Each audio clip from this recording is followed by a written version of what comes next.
All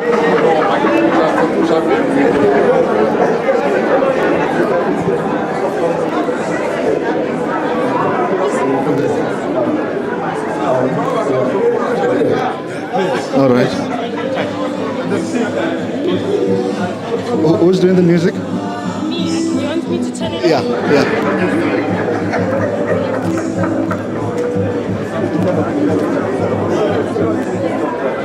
Ladies and gentlemen, I am going to request those who are outside to try to come inside as soon as possible and take their seats.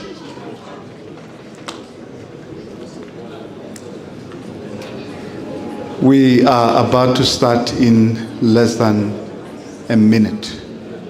I just want people to take their seats.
Ladies and gentlemen, let us welcome our host and together with President Zuma in the house.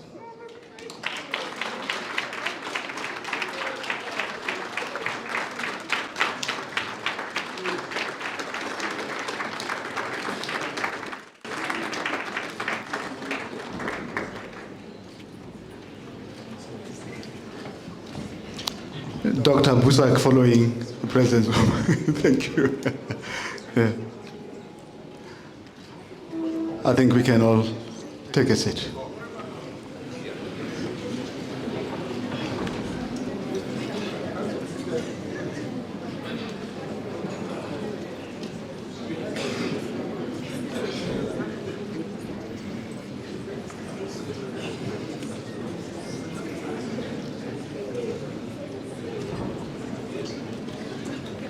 Thank you, ladies and gentlemen.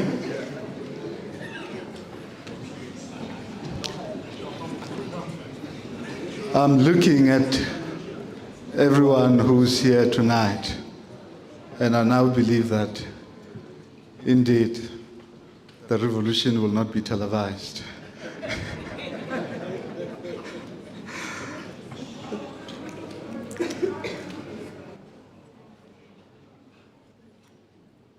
we're going to do things a bit differently.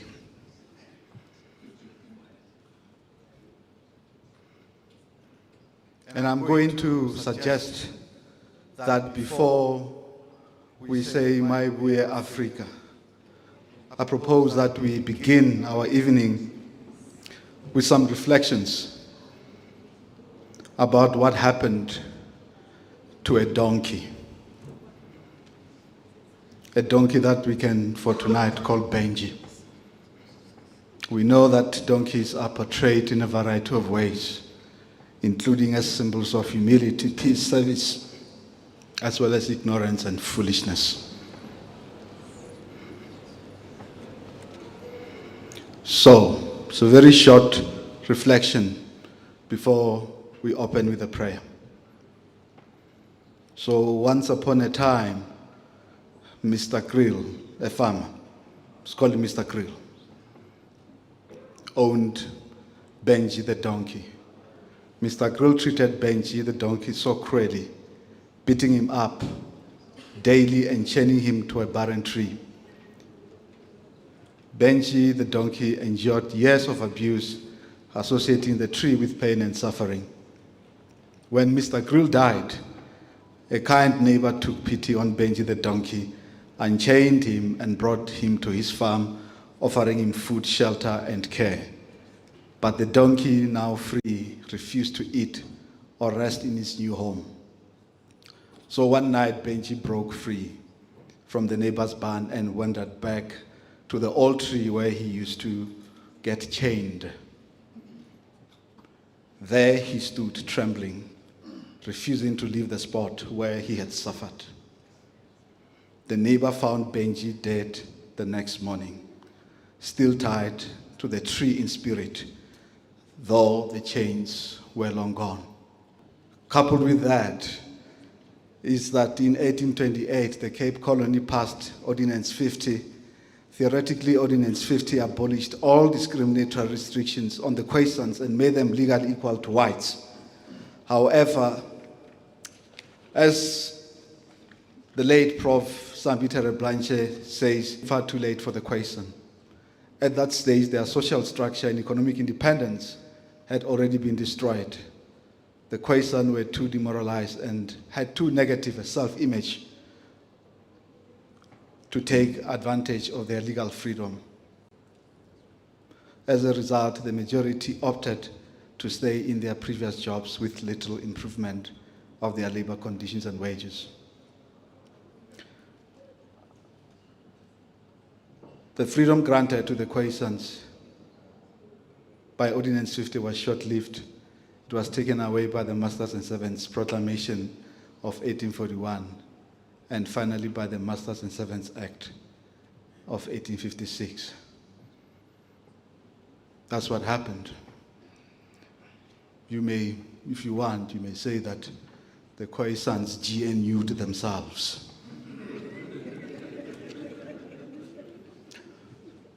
The two stories, though, one allegorical and one historical, remind us that it is possible for the oppressed to experience an irresistible and passionate attraction to their oppressor. And this usually happens when the oppressed remain unaware of the causes of their condition. So something had to be done to avoid the donkey situation and the Khoisan moment in post-apartheid South Africa. Odyssey of Liberation, a memoir of a rebel advocate, is therefore a timely intervention for the simple reason that the book comes out at a time of deep disenchantment in our country. It comes out at a time of theoretical and political paralysis, fragmented consciousness, and the death of the intellectual in our country. At a time when the country is sleepwalking, Muzi Sikhakhane, like a wounded bull, charges onto the scene with great intellectual force. With seismic eruption, this book bursts onto the scene to wake us up from slumber and social death. I'm certain that this book, like the golden glare of sunlight, is sure to resurrect us. It should inspire us to stand up and say, we are not donkeys. And with these words, I extend a revolutionary welcome to everyone who took their time to attend tonight's official launch. My name is Isaac Shai, and I've been requested by the Sikhakhane family to facilitate tonight's proceedings. I welcome all of you.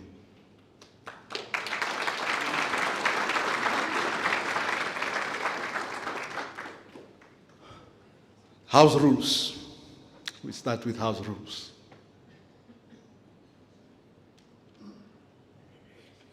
Number one, those who become ungovernable will be reconfigured or reshuffled from today's event.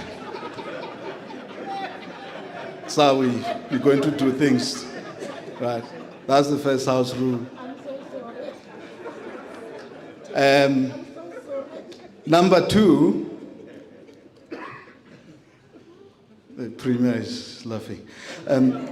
Number two, for tonight, as you can see, this is a revolutionary house. And we know what happens to people who disrespect a revolutionary house. Number three,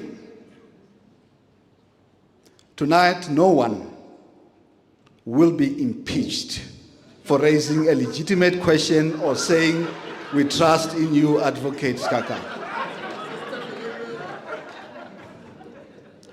And neither will anyone be forced to resign from this gathering for behaving in a manner that seeks to advance the cause of African people. Number five, let us, to the extent possible, minimize any walkouts. Let's see. No one is allowed to say "my foot" when making a contribution tonight.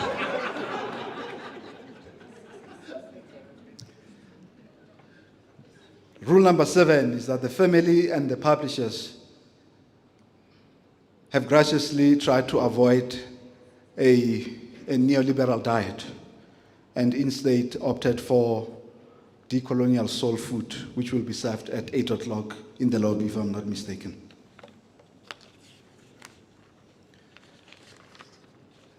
These are rules.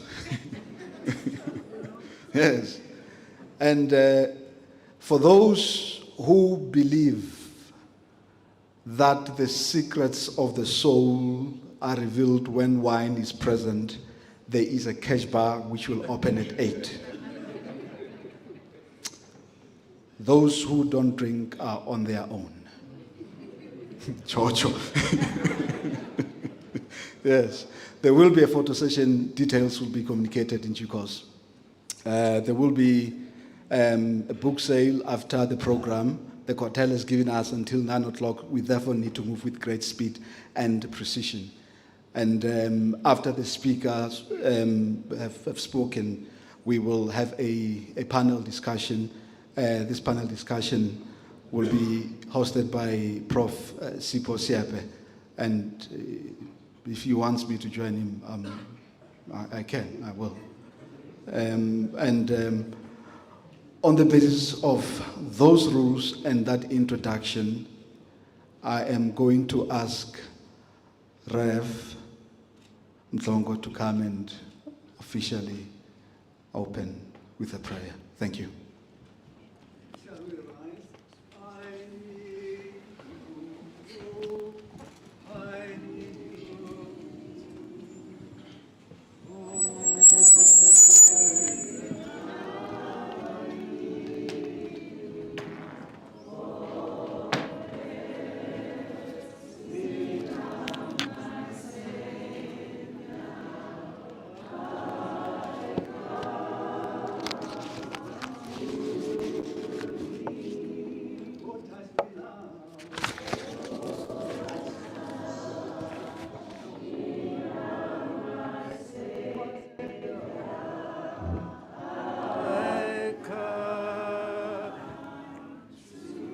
I'm a dinosaur, you know.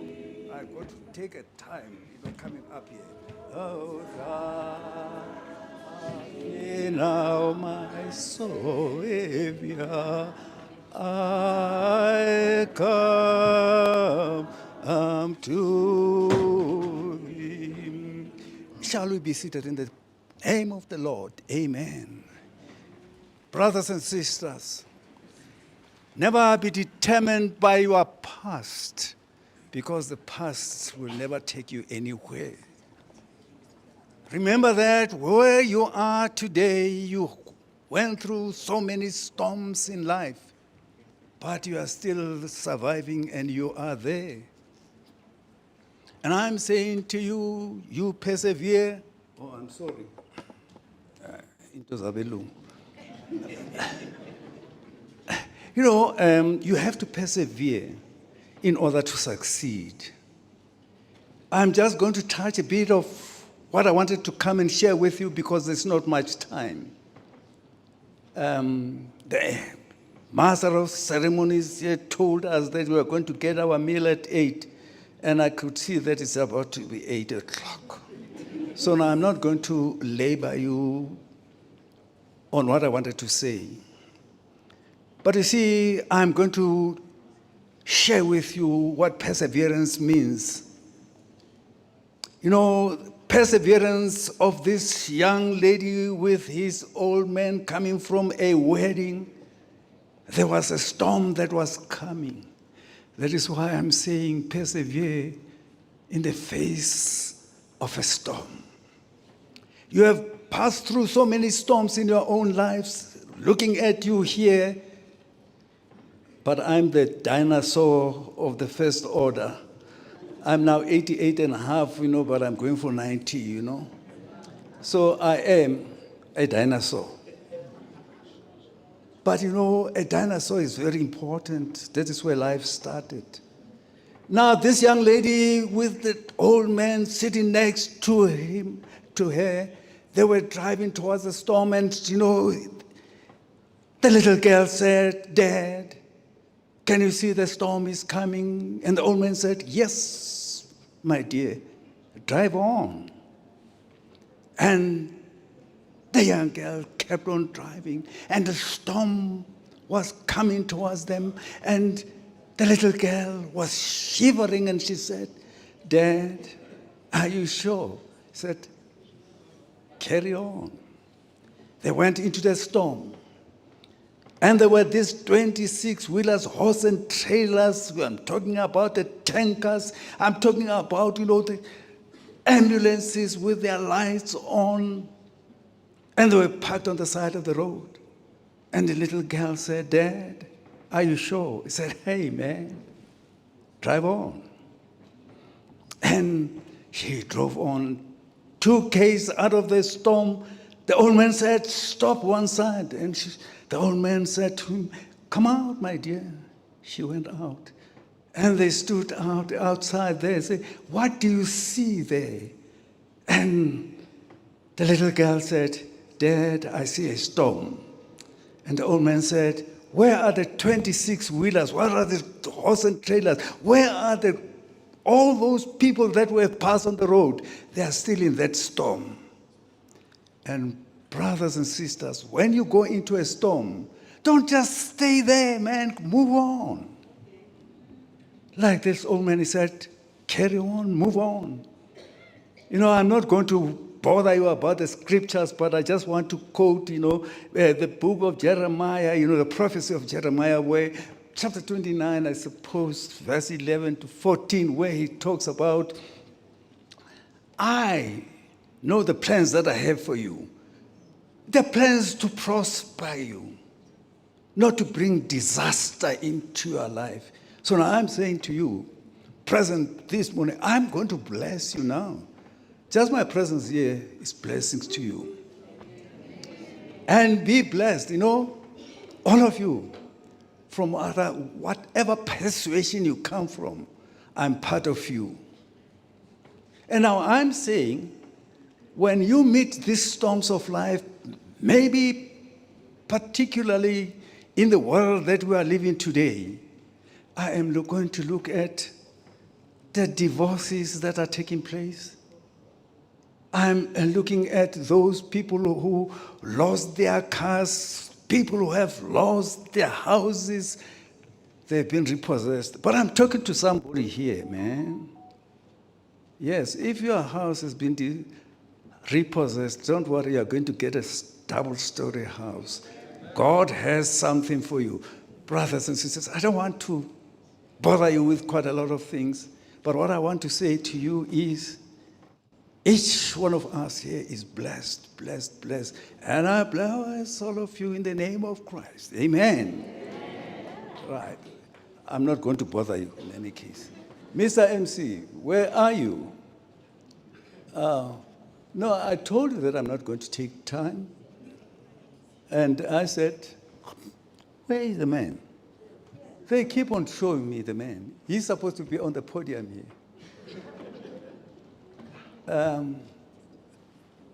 You forgot what you're supposed to be doing today. I don't know, Grammophone.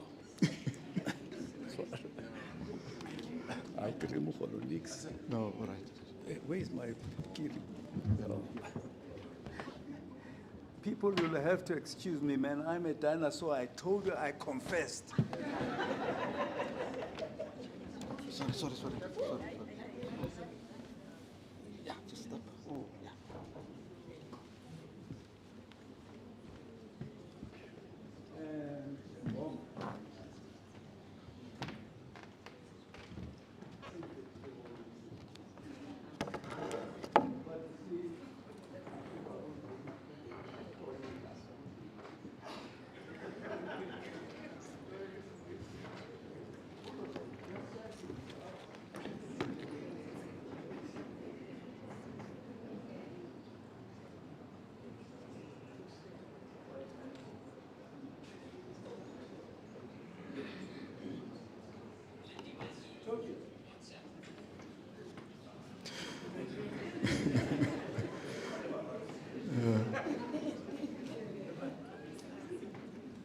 Yeah, apply for reconfiguration. Sabongapa. Thank you very much. We appreciate the good words of the Most High. We are going to now request,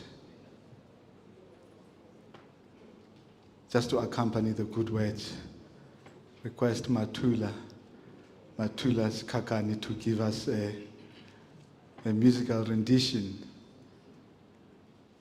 Are you ready? Okay, let's give him a round. Let's give him a round.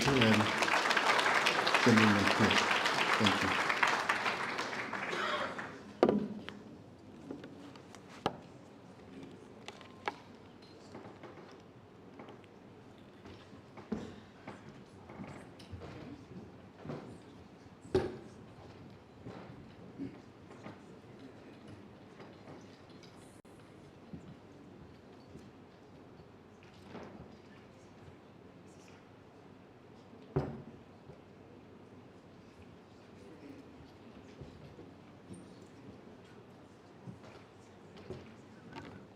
Sanibonani. Ninjani. Igama uMathula Sikhakhane, and if you guys do know the song, please join me, and yeah, we can all just join in worship.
We worship you, our Lord.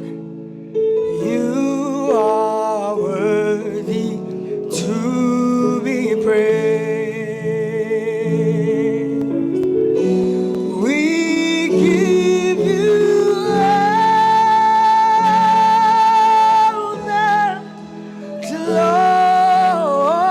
glory. We worship you, our Lord. You are worthy to be praised. We give you all the glory.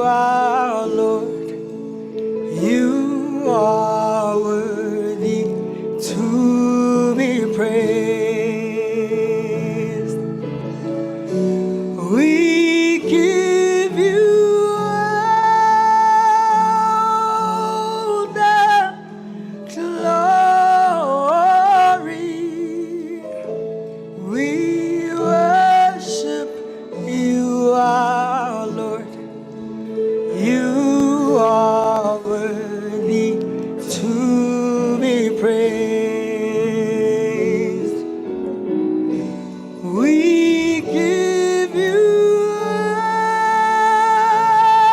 all the glory.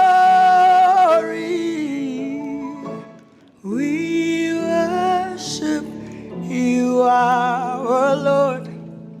You are worthy. This is my Dumo. Sigunika lonku udumo. Siyakudumisa. Ufanelwe udumo.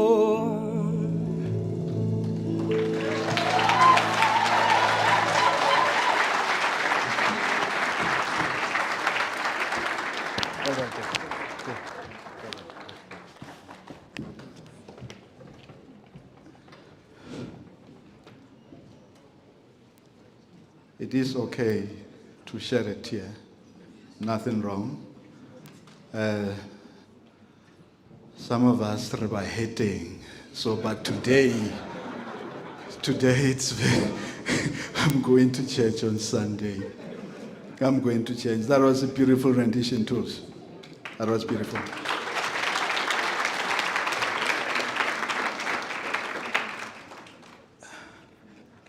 Ladies and gentlemen, as we proceed, there is going to be, for those who have a program, there's going to be a slight change on the program in relation to President Zuma. But I will inform everyone as time goes on about that. In the meantime, before I call upon Nomfundo and Chase to come and do a welcome, I want to recognize a few people who have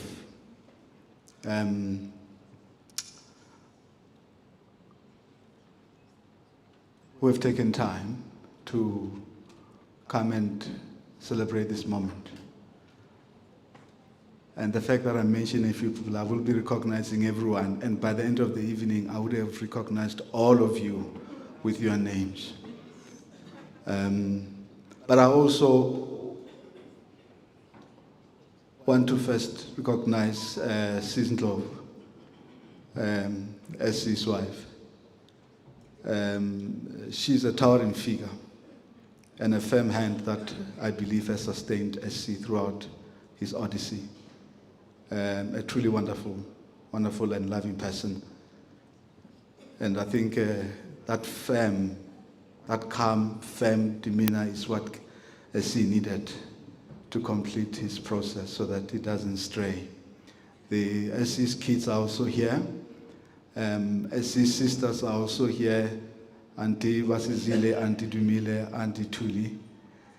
And we also have Ntate Simon Mavulo is also here. I believe we can vote and conclude everything. And the Premier has blessed us, and we're very grateful, Premier, for taking time to fix the province. And by coming to really grace this occasion. We are truly, truly, truly grateful. We are truly grateful. I will, as I proceed, continue to acknowledge all of you. I see Matthew Chaskalson is here. Welcome. And also, I see Stephen Badlender and the wife. Welcome. And I will be introducing all of you as time goes on. Thank you. And I'm going to call upon Nomfundo to come and really do a welcome. And she will be followed by Chase from the publishing company. And as from now, we're going to be moving with lightning speed so that we were able to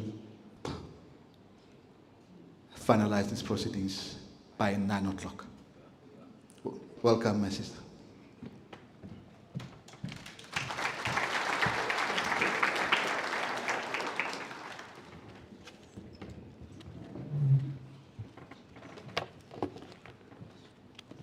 Good evening, Sanbonani, Dumelang, Molweni, Absheni, Goeienaand. A very heartfelt welcome to every single person in this room. Judges, presidents, politicians, colleagues, security guards, concierge, nurses, friends, family, and everyone in this room. You all represent the totality of Baba's love and regard to people, regardless of their race, their rank or class. As his family, we welcome you. It is truly an honor for us to be here with you tonight, gathered to celebrate the launch of a book that encapsulates the essence of vulnerability, courage, resilience, and unwavering dedication to true mental emancipation, human emancipation. This evening, we are not merely launching a book.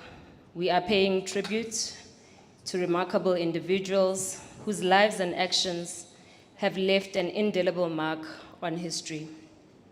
Unsung heroes.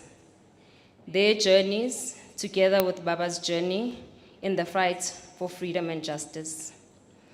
And so as we turn the pages of this extraordinary narrative, we are invited into the world of some uncomfortable truths, a debate about leadership earned versus leadership by appointment.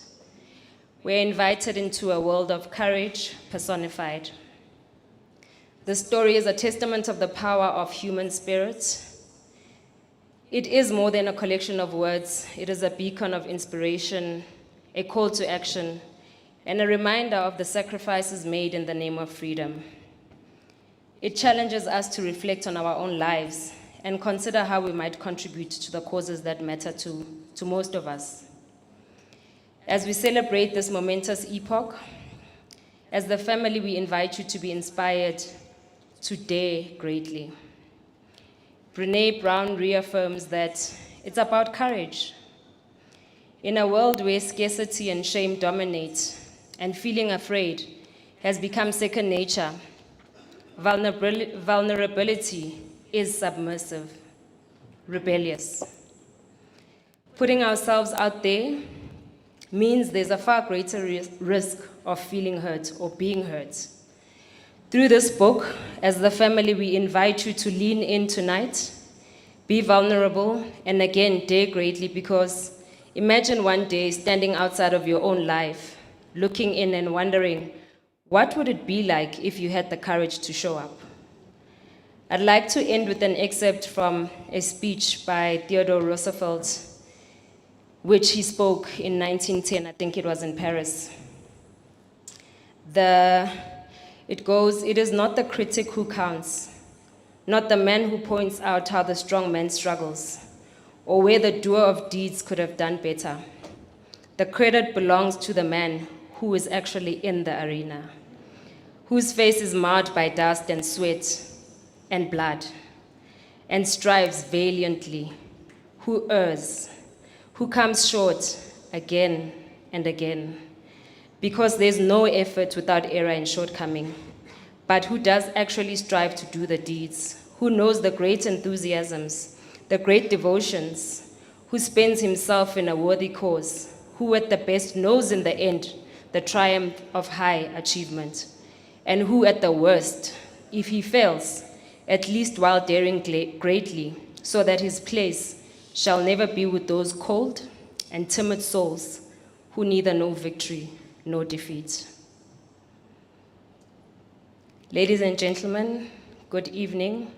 My name is Nomfundo Umuzi Gambube. Uyanamkela nonke. Have a great evening.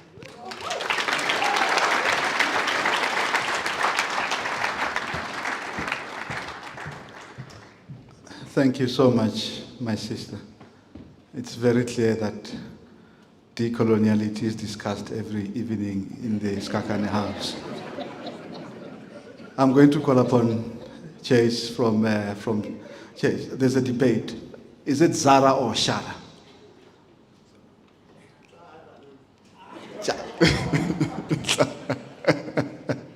Welcome, my brother. Welcome. And just a few words of comfort. Thank you so much. Thank you, brother.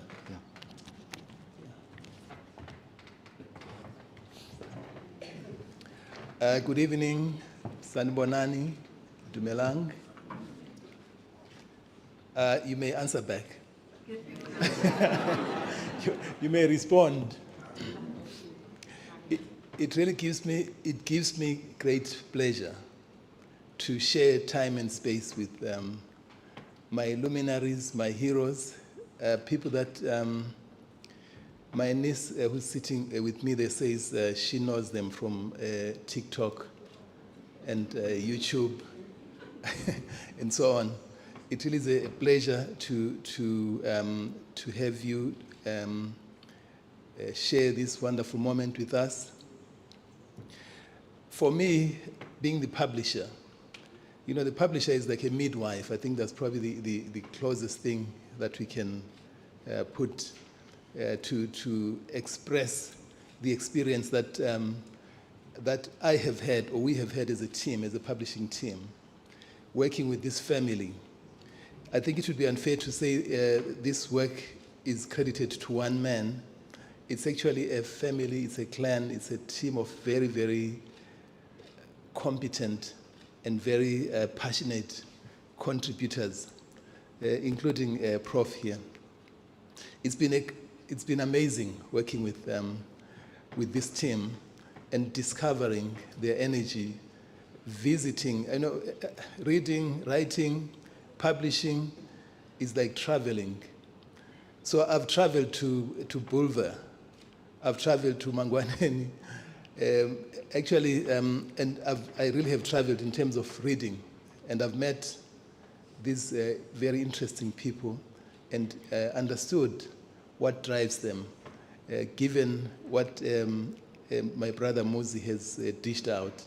A very amazing story, a very amazing Odyssey, a very amazing journey, and an eye-opener for most of us. Actually, I think what was said earlier is apt, that this book comes at the right time. It comes at a time when people need answers, a time when, you know, all these challenges that we face here as a nation, we need someone to break it down for us.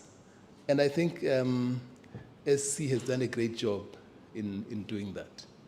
It's really been a pleasure to work on it. There have been tough moments and great moments, and all in all, it's been really a work that we are proud to present to you.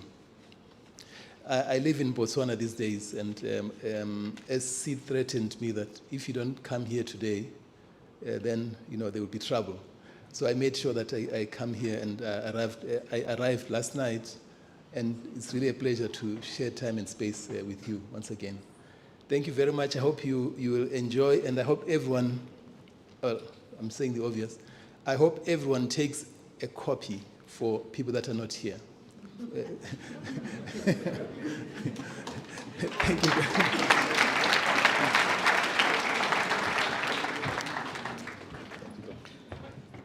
Thank you so much. Thank you so much, Brother Chase.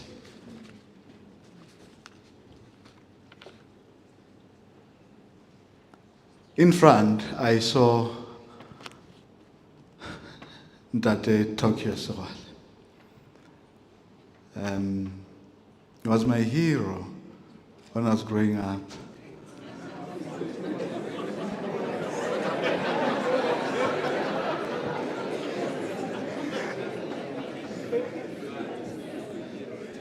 If you correct my English, you are siding with the colonizer. He still is. He still is my hero. We are able to speak in terms of the past and the present and the future, and I believe that he'll continue to be a hero. Welcome, welcome, Ndate Sewale.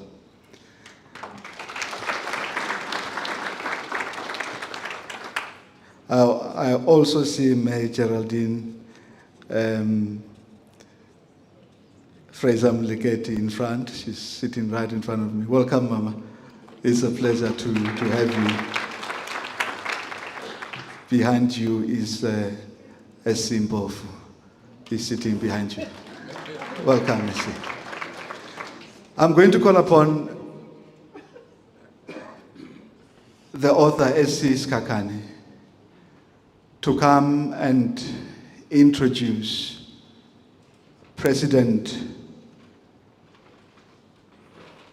Zuma. But before he stands up, just 3 sentences, and that will agree that no other man in this country generates fears and torments like him, like President Zuma. Just the mention of his name induces neurosis, and this is very obsessive and hysterical neurosis. But he's here today, and we are very proud that he's here today. We are very happy that you've blessed this occasion, President Zuma. Please do come.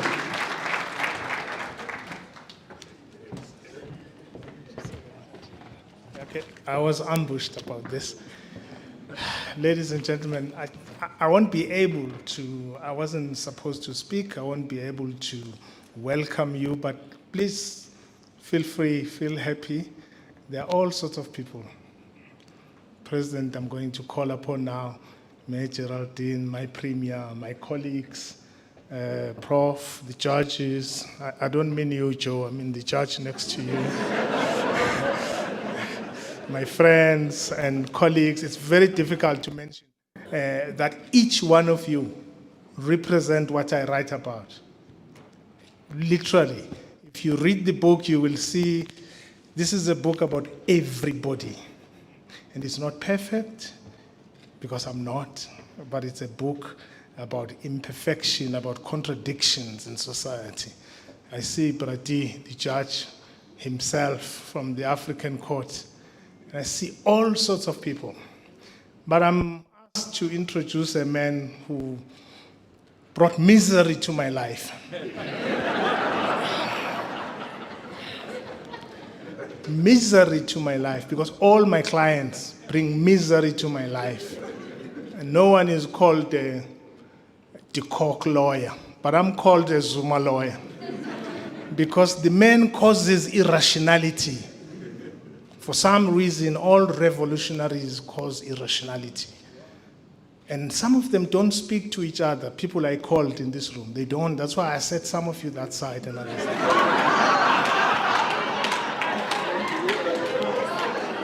But I call him because I wanted to provoke some of you. Because the revolution for me is always that those who are oppressed cannot tolerate each other, but can tolerate the oppressor. And I want to force you for unity to be in the same room with people you dislike.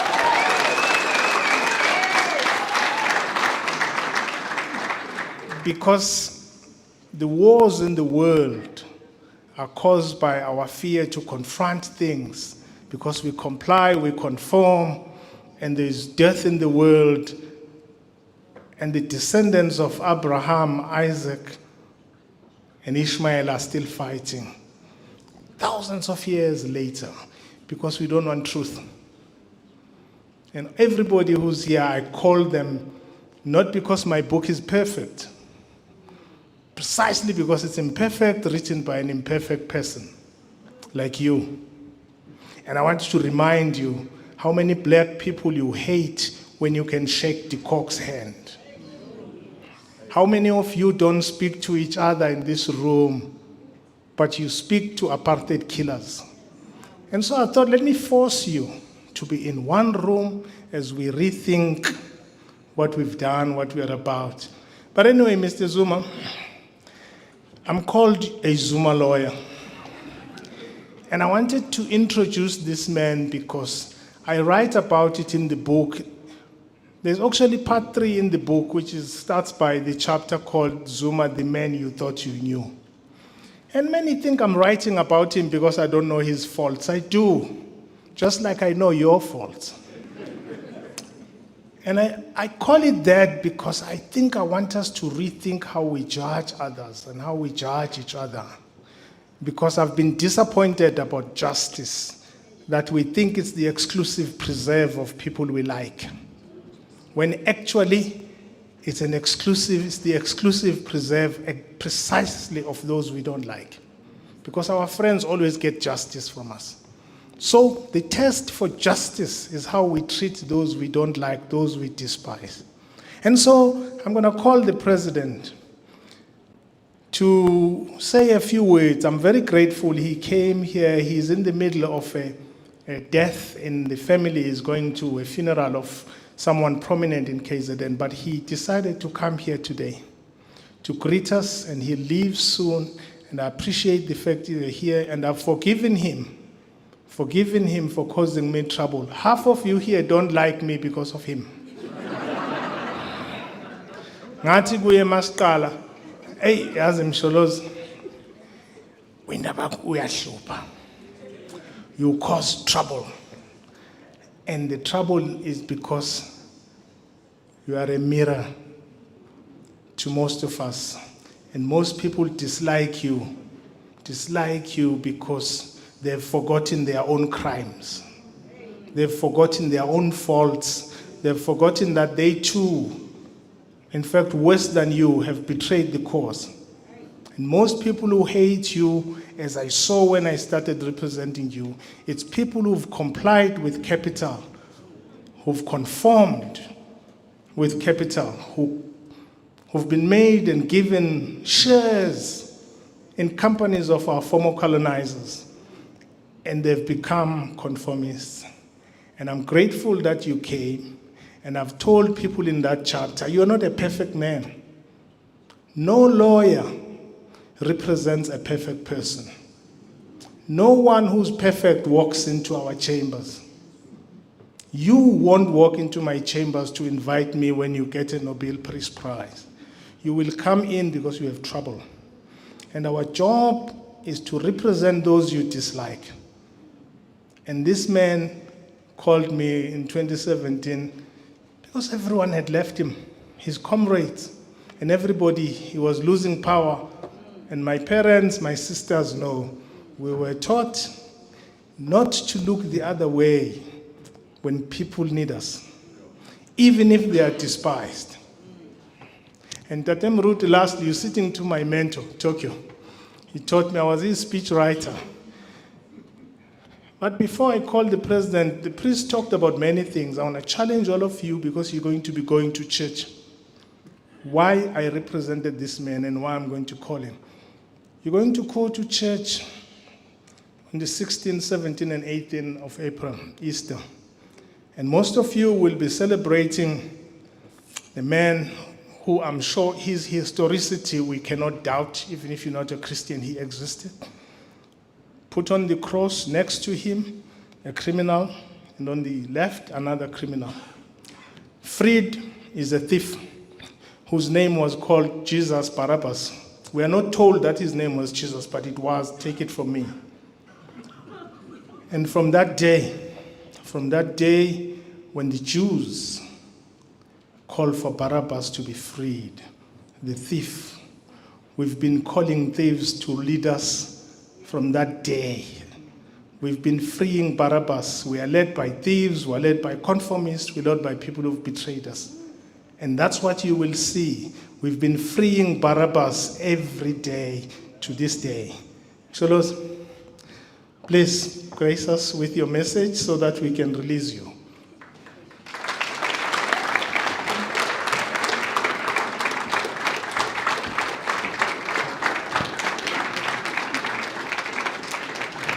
Just remember that there is something called attorney-client privilege. Others say you were arrested because I sent you to jail. I didn't tell you that there's something called contempt. Others think you taught me tricks of how to walk out. Another judge in the SCA said I'm corrupt because I'm representing you. He thinks you're correct. That judge, by the way, is a former apartheid prosecutor. I didn't care. And he has the nerve to judge you and me, who've been oppressed by his ancestors. Well, you've caused me trouble, but I like it. Thank you, Parali. Thank you, Baba. Well, you will excuse me because I did not know who is here, who is not here. So I won't call even a single name. I'll just say, hi, everyone. Tokyo. Funa ngikhuluma inkinga zakho. Thank you very much indeed. Thank you, my brother, my lawyer. I don't have one lawyer, of course. I've got quite a few. I'm still going to have more. But I'm still going to cause trouble more.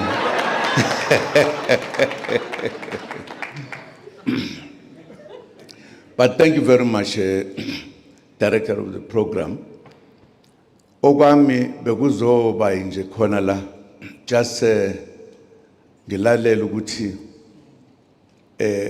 lensizwa ibhaleni kuba ngizwe kuthiwa ibhala incwadi.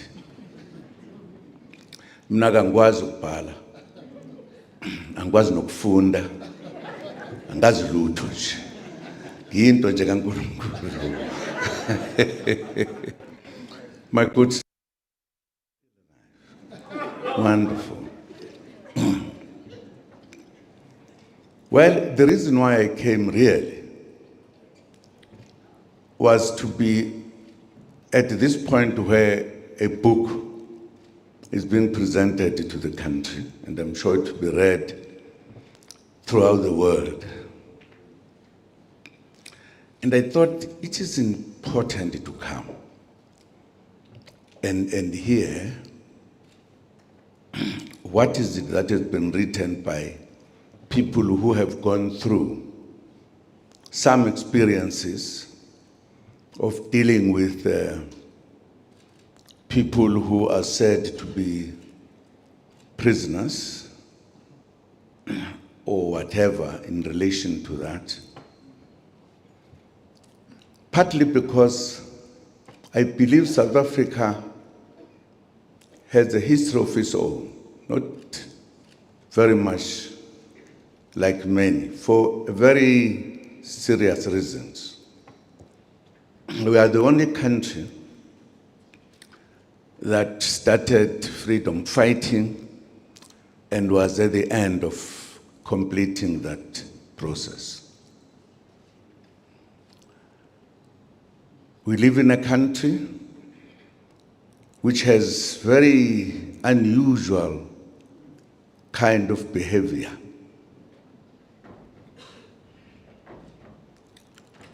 But also tell a lot of stories in different ways. Very innocent people who have gone to prison, served many years, having committed no crime, except to say we want to be free in our country. Some died. Some stayed in prison for decades, like our leaders, who were our best leaders ever. Best gentlemen, if you wanted to. Lover of humanity. They had to stay in prison for many, many years. And it still continues, by the way, perhaps in a more modern way. So I thought I should. Ngizoceba wena ukuthi wenzani emnceleni naseSwazini naseSouth Africa. Don't talk. Don't look at me.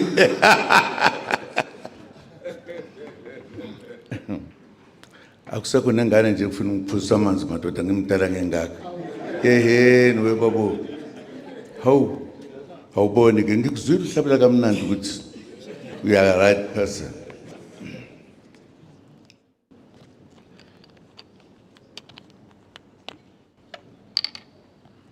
Ikhehla leli. Phuza kancane.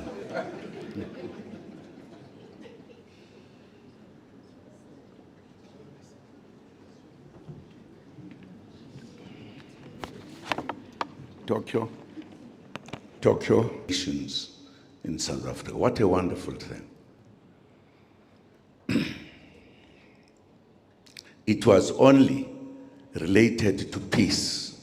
Let us bring peace, understanding, working together, being together in our country.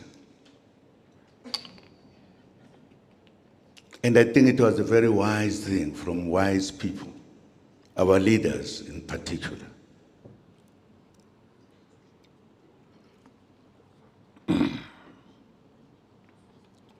Sengimdala ntombazana sengoma njalo nje. Ngakhathazeki. Angiguli. I'm fresh.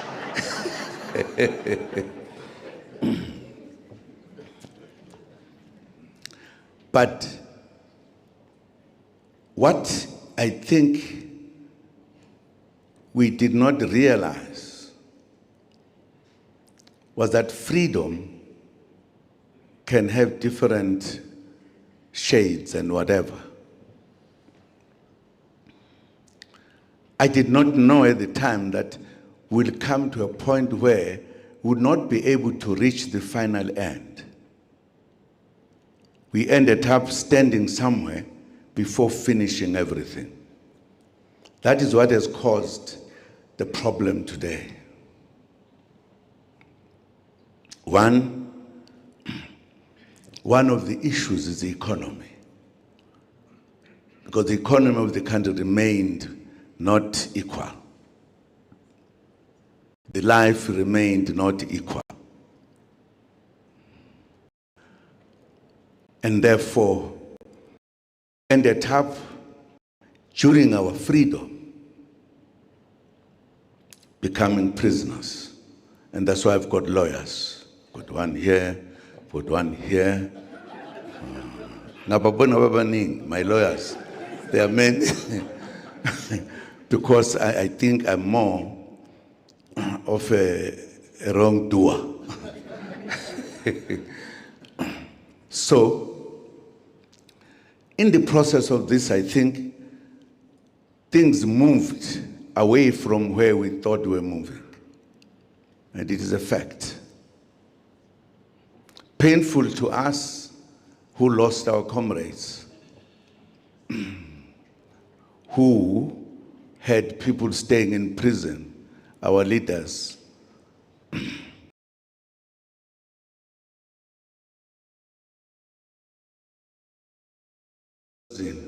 Babanjwa. Hey, wabanjwa. Ehamba nama comrade, manje 2 or 3. Babanjwa amaphoyisa. Lo muntu omnyama lento omhlophe unjalo. Ku driver umlungu. Angithi lo uphethe isikhwama, ufake intembi lapha ka lesikhwameni. Uthi kulaba hamba nabo ngeke ngiboshwe mina ngiyaganga nina ngiyamshaya manje lo mlungu uphethe into lapha angisazi ukuthi igama layo yini yaziwa yena bathi lapha mshaye. He actually took out something cishe ngayibiza ngegama ngifuna ukwenza isigebengu ilokhuzana uyashayisa lapho uvula umnyango wayilahla into yaqhuma lento wayithi uyabona umlungu wayebona wathi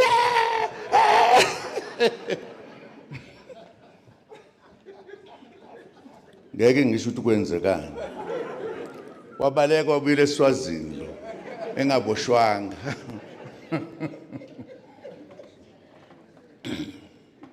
Ngikhipha imfihlo zakho ngoba usabaleka kumina wena ngisakwazi nokuhlala lapha bengithi usuhlala eNgland kanti usahlala la. Good people, sorry, I'm sorry that I'm going to leave now, but thank you very much for coming in this number. For me, this says we are going to do something about ourselves and about our country. There is no equality in our country. Those who were suffering in the past, some are suffering more than they did before. And you can't say what we did, even fighting for freedom, we have made it better. Only better to the few, not we, the majority. We still have a role to play. Let us read the book and think back and try to be what we are supposed to be. We have a capacity to do so as South Africans. I know we are all wonderful and will remain wonderful. And I'm thanking you, my brother, to be brave and tell the story. I heard Tokyo, you made a contribution here. Funa ukuyifunda indawo yakho ngibona ukuthi usele nto wawiyo. Noma usushintshile mfana. Ngoba nibe nihambe nishintshe. Bakwethu ngiyaxolisa kunomsindo ovele bengizele nje ukuzobona abafowethu nodadewethu nama comrade nonke. Mina ngoqhubeka nje ngenze ezinye izinto nginethuse nangelinye la. Ngisazonethusa futhi. Ningacabanga ukuthi ngisele. Thusa lokwangempela impela. Niyangizwa? My babo. Siyabonga bandla. Siyabonga.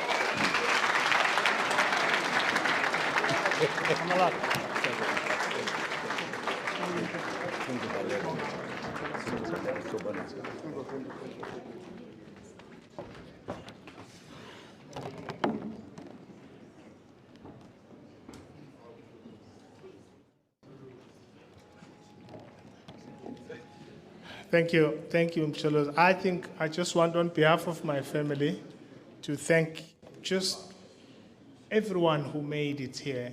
But I thought I should just tell you because you are all mentioned in my book, all of you, either by name or categories of people. You are. Some of you are great revolutionaries, others are traitors, others no longer know what they are, and others are friends. But I just wanted to recognize a few people. This is the problem with this man. and this one. To me. And through them, I learned a couple of things. Matthew is here, was my mentor. I learned that you can be a great advocate and still be humble. And he is that personified. And there's Brady. You can be a revolutionary for a long time and still be a judge. And there are commanders of Umkhonto weSizwe, not Zuma's one now, the original one that I joined. And they are here, and they represent a part of my history. And those of you who are here and you don't talk to each other, it's because you're in my heart, all of you. It pains me that I can't bring you together. And there is Mampotelwa here that I know scolds me. There's Judge Malindi, Jonalan. I won't disclose any secret of yours. They are safe with me. There's Stephen, there's Judge Malindi, Prof. By the way, see that man? Stand up, Rati.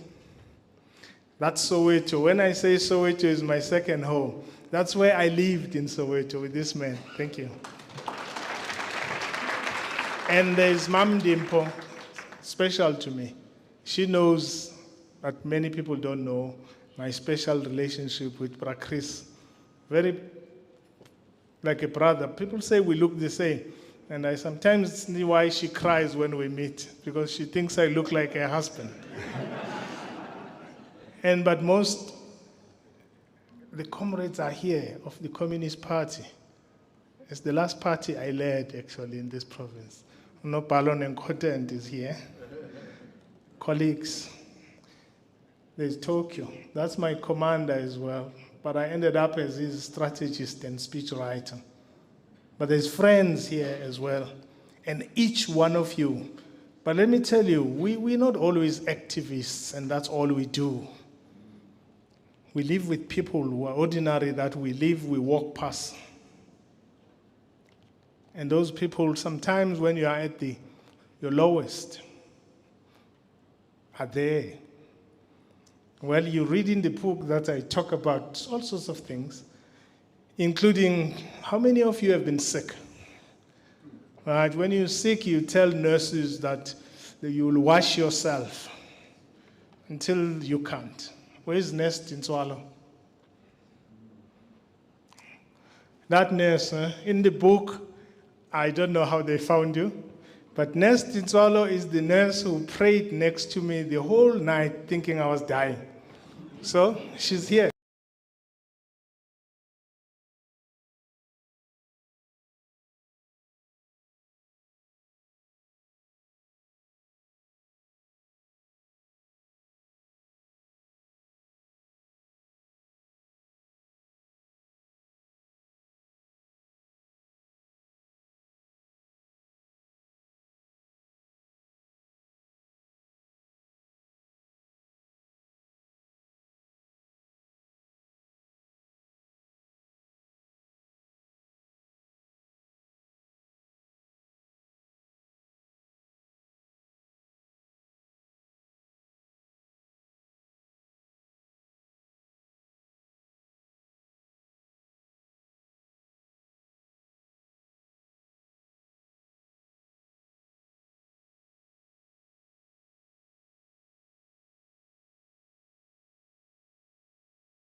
This story originates from my sisters. They're here, and my wife.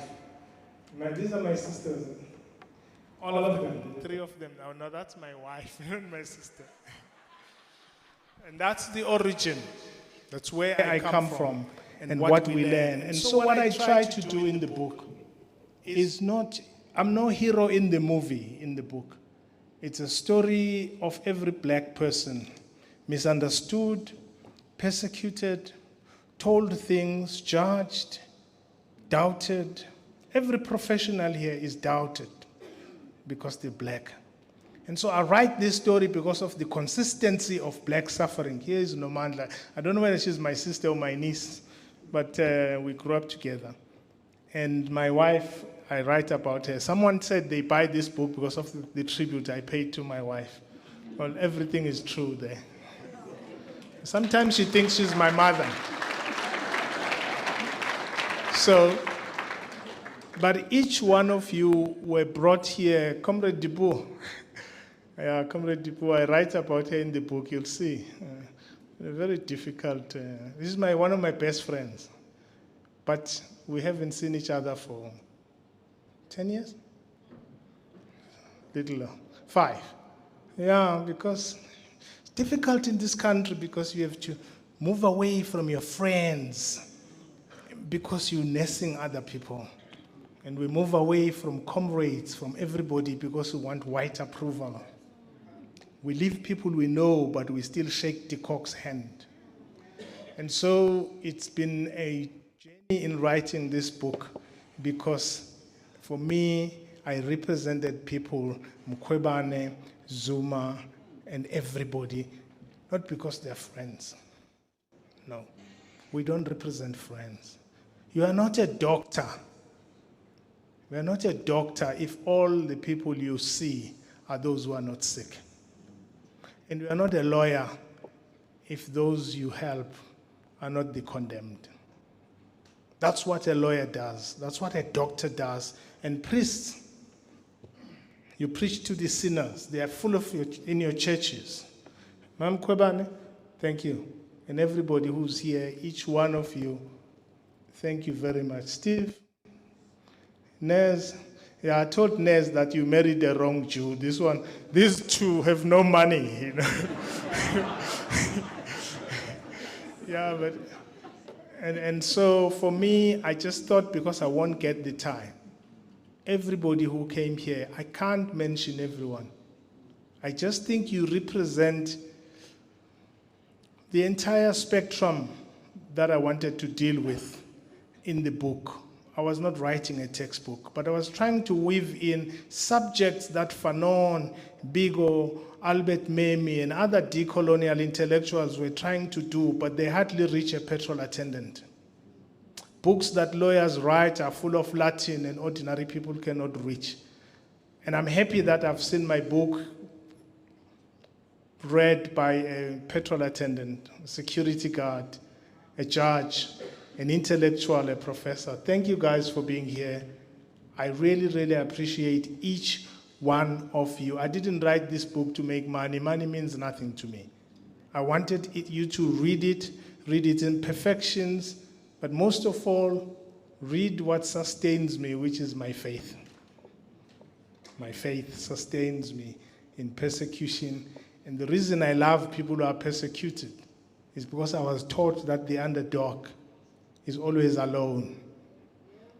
And so, side with the underdog, because the underdog is always alone. And that's what we were taught with my sisters at home. We don't love people because they are perfect. We love them because they're imperfect. We love them because they're imperfect. We help them because they're imperfect. Dali Sufi, thank you. I think you and Soli, I left the party, but I'm still a communist. I thought the party was not too communist for me. But guys, thank you so much. My wife, please see her. She's pretty. Very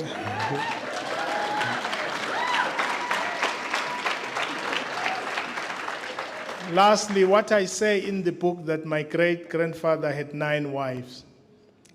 And yeah, I've not been able to meet his standard. I still have 1. I'm working hard. Thank you guys. Thank you, Prof. Thank you, everyone. My son who was singing, I know me and him are in different ends of the height spectrum, but he's my son. Thank you.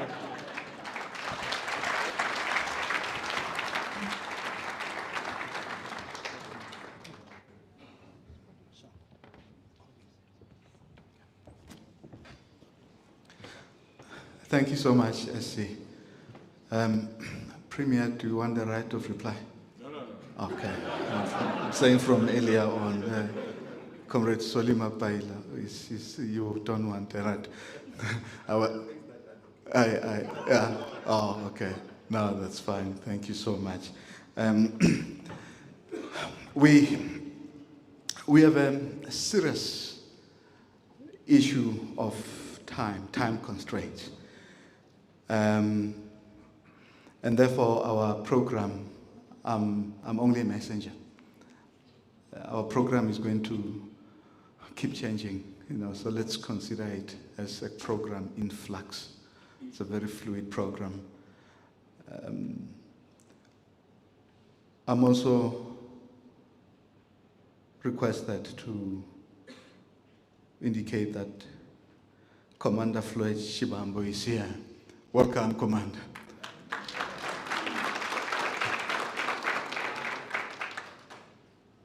Equally, I'm also requested to, okay, this one is me. I've not requested. I see Comrade Ndlozi there also. Welcome, Comrade Ndlozi. Yes, Mkhwebane Mazolman. And as time goes on, we'll continue to. But how can I forget my wife? She's here. How do I do that? My wife is here, she's sitting next to Limpho, like SC did. Stand up also.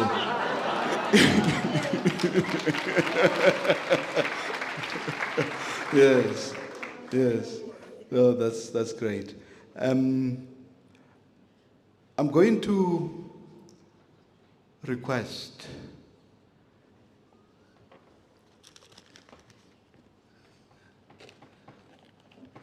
Prof. Allan Boesak to come to the stage, and that's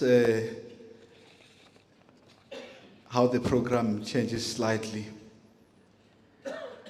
And initially, I was going to read his CV's biography, but because of time constraints, may I ask that tomorrow or later, when you get home, please Google him and read about him. A lot of interesting things you will discover.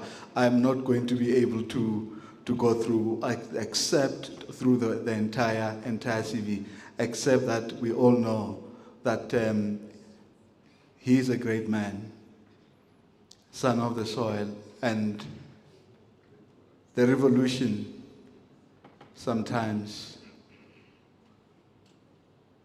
vomits its children, and I cannot put it any higher than that. I'm going to call Reverend Dr. Allan Boesak to please come and grace us.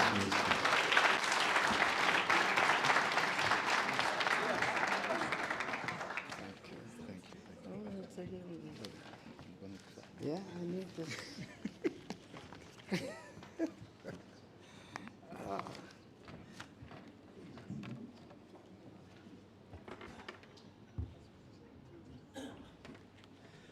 Thank you, Program Director. Good evening, my brothers and sisters. I am deeply grateful to share this moment with you, especially the author of this book, Advocate Sikhakhane, his wife, his family, all of the great people who have been mentioned tonight.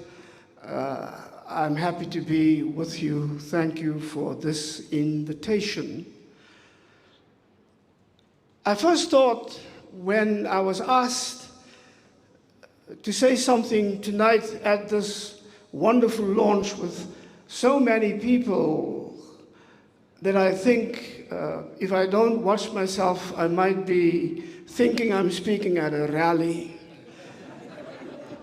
Or even worse, that I might be in church, and you know, a black preacher cannot have discipline. But I'll try my best. I first thought I should say something about the man, the book, and the moment, which is how I understand this book in all of those dimensions.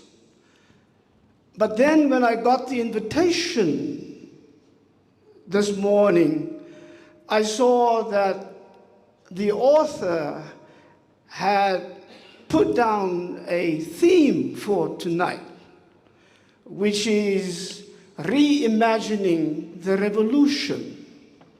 That's another enticement. But certainly, what I have to say about the book, you can all read in the foreword. It is really the right kind of book for the right kind of moment in the history of our country. We really have arrived at a particularly crucial and a particularly urgent and a particularly poignant moment of our history. And it is the kind of book that we need now. Not just to read and forget, but to read and ponder and learn from. It is written with knowledge and with understanding and with wisdom and insight. And I say so in the foreword. It is also written with humility, but also with boldness and a directness that we need right now. The book is so entirely convincing, I think, my brothers and sisters and comrades and those who used to be comrades. The book is so important and entirely convincing because the man who wrote the book is so entirely authentic. His love for the law is deep, but his love for justice is deeper. His love for his people is deep, but his love for the Lord is deeper. And that is what gives such a depth to this book, with such honesty and clarity that he could muster to write it. He speaks to us as individuals because it is so intensely personal. It speaks to us as a people because it is so intensely public. It speaks to our past, it speaks to our present, it engages our vision for a future. And that is when we reach this moment that is so important. And that is why he thinks we should be considering the theme that he has given us, reimagining the revolution. So maybe we should begin by understanding what at least I now mean by revolution. I know that we are used to thinking about a revolution in the old Marxist sense, a kind of cataclysmic, violent moment in history in which one class abruptly replaces another. And for many cases, I should think that might still be valid. I would like to suggest, however, that we think of revolution in a different way, not just one brief moment, but an ongoing, open-ended process that stays with people because it is so rooted in the desires for freedom, in the longings for justice, in the determination to be liberated, and in that determination to hold on to our God-given dignity. That desire, those feelings, is what keep the revolution going and fresh. And even though sometimes it may be suppressed by the forces that are dominant at a particular moment, even so, it never dies.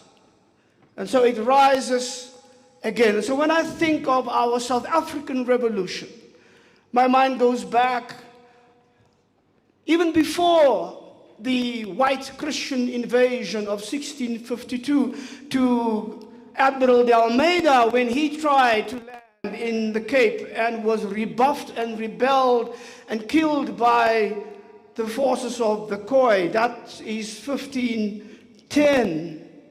And I think of the 176 years of resistance and struggle that followed that. That is the ongoing, open-ended revolution. And I think if I just may grab a moment or two of history of the revolution started by the women of the Free State in 1913, who ran that revolution with such determination and such dignity that when Saul Plaatje thought back on it, he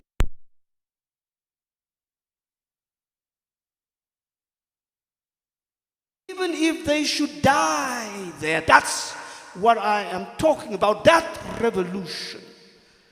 That is still open-ended and still coming. I'm thinking of what followed in the 1920s. I'm thinking of the Defiance campaign of the 1950s. I'm thinking of 1960 in Sharpeville. I'm thinking of the 1976 Children's Revolution, and I'm thinking of the revolution of the United Democratic Front in the 1980s. That revolution is what I have in mind and what the author asked us to think about tonight. So we did have a revolution. There is no doubt that we had. And it was Albert Luthulu's revolution that meant, in his words, an ongoing, persistent and consistent non-violent militancy. It was also the kind of revolution that Martin Luther King an ocean away understood as a revolution of values, because you overturned not just systems, you laid claim to values that you want the new system to understand and embrace and build upon. And sometimes because of the intransigence of white rule, it was inevitable that the oppressed would engage in counter-violence as well. So that too is part of that revolution. But for me, the essence of it all is perhaps best captured by Steve Biko when he talks about a revolution's heart, and that is the selfless revolutionary themselves. Selfless, because you do not think of yourself and your own interests, not even your own future. You think always within the context of the future for others that you are fighting for. And he can say that because he knew what was coming, that by 1976, and I was there, and I saw these young people and how they fought and what they fought for. And I still today, I marvel at that generation. They were 15 and 16 and 17 and 18 years old. They had their own dreams and their hopes and their aspirations. They captivated the hopes and the aspirations of their parents, who would never be able to get as far as they were academically and educationally, and yet invested everything in them. They had all of that. And yet, in those days when they were called upon, they were willing to put everything on the line, to sacrifice everything, not for themselves. Because nobody could in any way promise them that if you put your life on the line in June 1985, do not worry, because by December 1986, we will have broken apartheid. Nobody could ever make such a promise. It would have been empty, it would have been a lie. And they knew and they understood that, yet they did that because they did it not for themselves, but for the generation that came after them. I marvel at that. And whenever I talk to young people in our country today, I tell them, think about that, not to compare yourselves to that generation, but to know that is what is within you. That is your DNA. That's the measure that was put out, not just for yourself, but for young people across the globe. And that's what Biko meant by selfless revolutionaries. He also talked about selfless revolutionaries because he knew we were not simply fighting for ourselves and our own freedom. You were also fighting even for the freedom of the oppressor. And why? Because Biko also understood that we were not just fighting for ourselves, but to give South Africa and the world what he called a human face. That's the revolution we are talking about.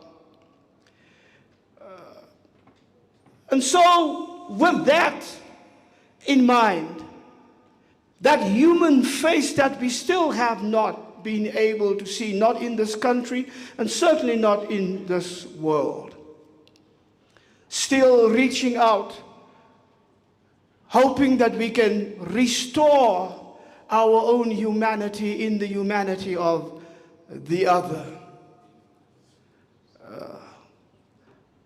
You fight selflessly for a different kind of politics. And I've always been captivated by the way that giant intellectual and activist of the United States in the black community there, W.E.B. Du Bois, talked about politics. He was searching, he says, for a politics of honesty, a politics of decency, a politics of integrity, a politics of courage, and a politics of virtue. I do believe that we once had that. I also believe that we do not know anymore what that is.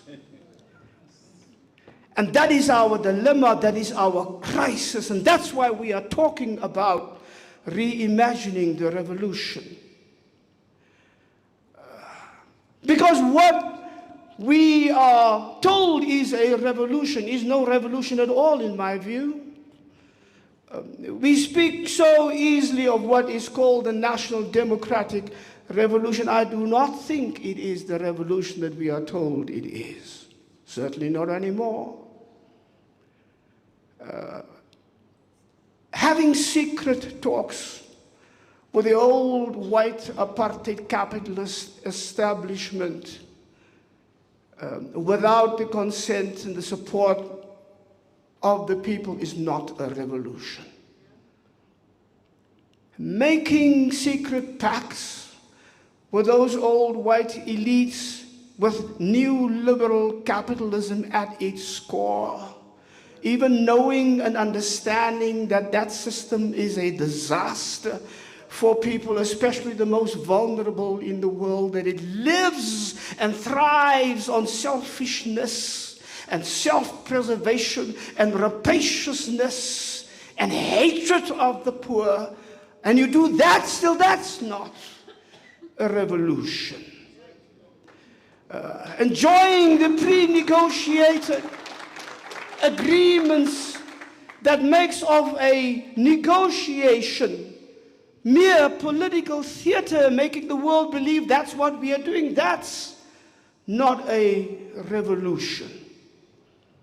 Replacing one class of white apartheid-minded capitalists who have been robbing our people of our treasures for centuries with another class of people, only the faces and the color is now different, who are still robbing our people of our treasures and our future and our hope. That's not a revolution. And so we have to be clear what it is that we are reimagining, what it is that we want in reimagining also to reclaim, because God knows we need one right now, but a real one. But you don't have to invent it because we have had it once. You only have to reimagine and you only have to reclaim it. Talking about reimagining a revolution, which means that we are looking for that power which is not a search and a longing for power as power within itself, but rather, as M.M. Thomas of India describes it, the power as the vessel for the dignity of the people to be their own agents, to grant them and give them their agency so that they, in responsible fashion but determined fashion, can shape their own social history and take a hold of their own God-given destiny. That's the power I'm talking about. And that's the revolution we should be reimagining, and we should reclaim it. And that is what we fought for, what so many died for. That is why we need this book. And that is why we need what the author and I have agreed upon, that we should work very hard so that our people can come together in what we call a popular people's assembly. If you want to reimagine the revolution, you cannot do it from the top, from on high, from behind closed doors and smoke-filled rooms. You have to do it from amongst the people. It has to grow organically from amongst the people. And in order to do that, we have to deliberately and designedly create the space for our people to do that. That's why we are working towards this People's Assembly. And we hope that we can come together, because not only does this present system have to be upturned, totally disrupted, stopped in its tracks, and imagined anew, also our vision has to be renewed, but because that's one of the difficulties that we have. We are plagued with politics without principle, policies without the intent to ever realize them, and leadership without vision. That's our difficulty. And so we need to talk about what that means. Coming together not just to see and analyze the crisis, but also to realize that we are the only ones who can turn this crisis into a moment of kairos and of opportunity, so that our people can have life again, our children can breathe again, and they can have hope again, which is what we are deprived of right now. We are a people throttled to death on the shards of broken glass made up of empty promises and betrayal. And that's a difficulty that we have to deal with. And that's why you need to reimagine and reclaim this revolution. And it is from this perspective that we must look at everything that we are trying to do today. And we need to ask ourselves, are we a people who believe that we still have the choices? One of the things about poverty is that you are deprived of any options whatsoever. One of the things of hopelessness is that you are deprived of options. One of the things of the desperation that I so often see in our young people today. One young man, when I was speaking at a gathering, said to me, "I don't know what you're talking about, Dr. Boesak, because I wake up in the morning with a feeling of desperate anger, and I go to bed at night with a feeling of desperate hopelessness." And I hear that. When I hear the young man, I spoke in Uppington, and they were bringing them from across the region, and he listened to me, and I came to the end of my address, and like a preacher, I was waxing, and I was getting excited, talking about how they must not give up their dreams and their hopes, and how there must ever be room for themselves and for what they want to invest in themselves. And he was looking at me and looking at me and looking at me, and at the end he said to me, "Can I ask a question?" I said, "Yes." He said to me, "Dr. Boesak, what for?" 18 years old, and he sees nothing, and all he can say is, "What for?" That is the crisis that we need to address. And also at the same time understand that the choice what to do in this crisis is really only up to us.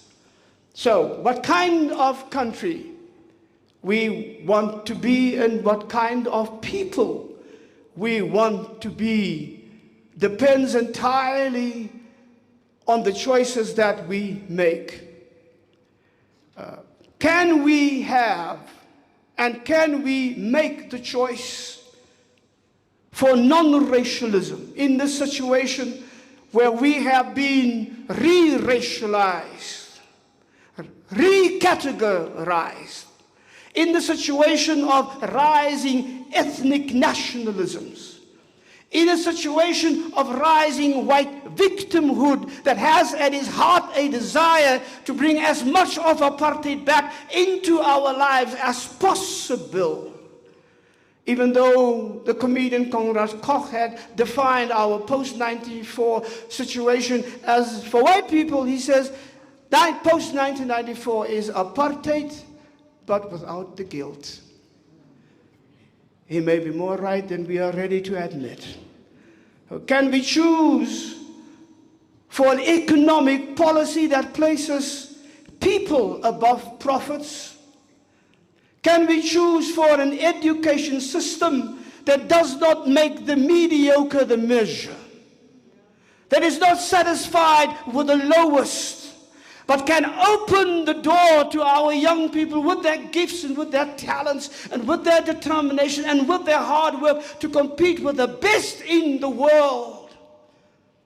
Can we make that choice? Can we make a choice for righteous anger instead of just sitting back and letting the waves of desperation roll over us as if there is nothing that we can do, and in that righteous anger also make the right choices as to how to channel that anger in creative ways to bring about the transformation that we so desperately need? Can we choose to come together as a people as we once did, as we are able to charter a better way forward for this country and for our people, every single one of us? Can we recognize and can we reimagine, can we reclaim our revolution that has been hijacked and stolen and domesticated? We want that back, we need that back, and we must take it back. Reimagining the revolution is clearly also regaining our voice. Reimagining the revolution is reclaiming our right to the land. And I am so happy that that is once again at the center of the conversation, whether from the right or the left. But you must know the debate that's going on right now is in many ways a fake debate.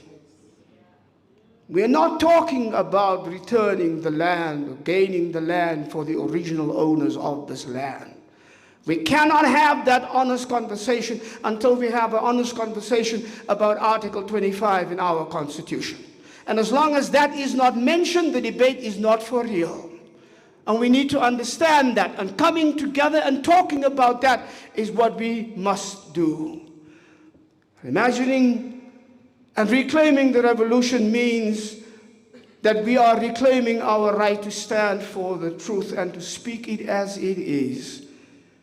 Reimagining the revolution is reclaiming our right to rise again and make our presence felt in our country again.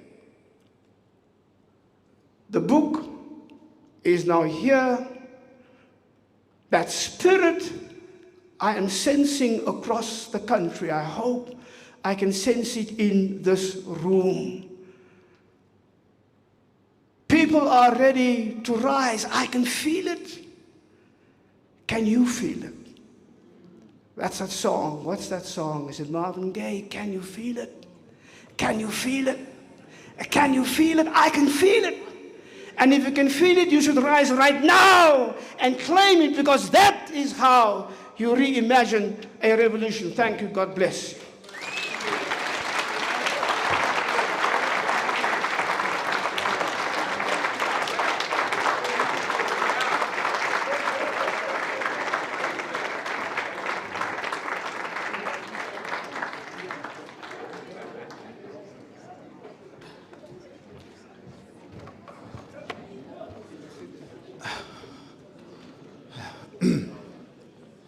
Wow, ladies and gentlemen,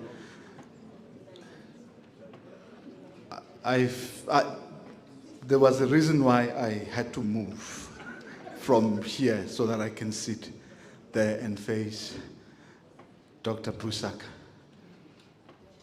The only thing is that I feel like I'm no longer speaking, but I'm breathing because it's impossible. It's impossible to say anything after Dr. Boesak has spoken, particularly in this instance. Truer words have never been spoken. His characterization of the revolution that is needed yesterday,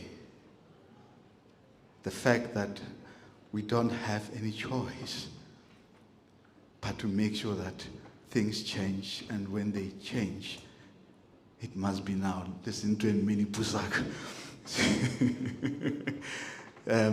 But thank you so much. Thank you so much. And I think a lot of things that you have spoken about, we will have about probably 30 minutes or so to unpack them. And I'm going to, at this point, call upon Prof. Siepe. I'm going to call upon Sikhakhane SC to come to the front. Prof. Siepe is going to engage Advocate Sikhakhane. I'll be here watching as Majingilani. I'll also make a few contributions there and there. But as they are coming, there are other people that I keep acknowledging. I see my favorite lady, Ntsiki Mazwaye. She's there. And Judge Malindi, we've acknowledged him. And there are those people from Pabasa. They are not people, they are employees of Pabasa who are very central to Pabasa's safety every single day. The employees there, they are here, and also colleagues from Pabasa, I see them, they are also here. We'll keep acknowledging you, colleagues. But for now, we get right into the meat. Dr. Boesak, you may also come and join Advocate Sikhakhane as Prof. Siepe takes over. But I'm also here. And the other thing that is going to, sorry. The other thing that is going to happen is that there are certain, some people who are here that I am going to be asking them certain questions as this discussion ensues. I can give you two.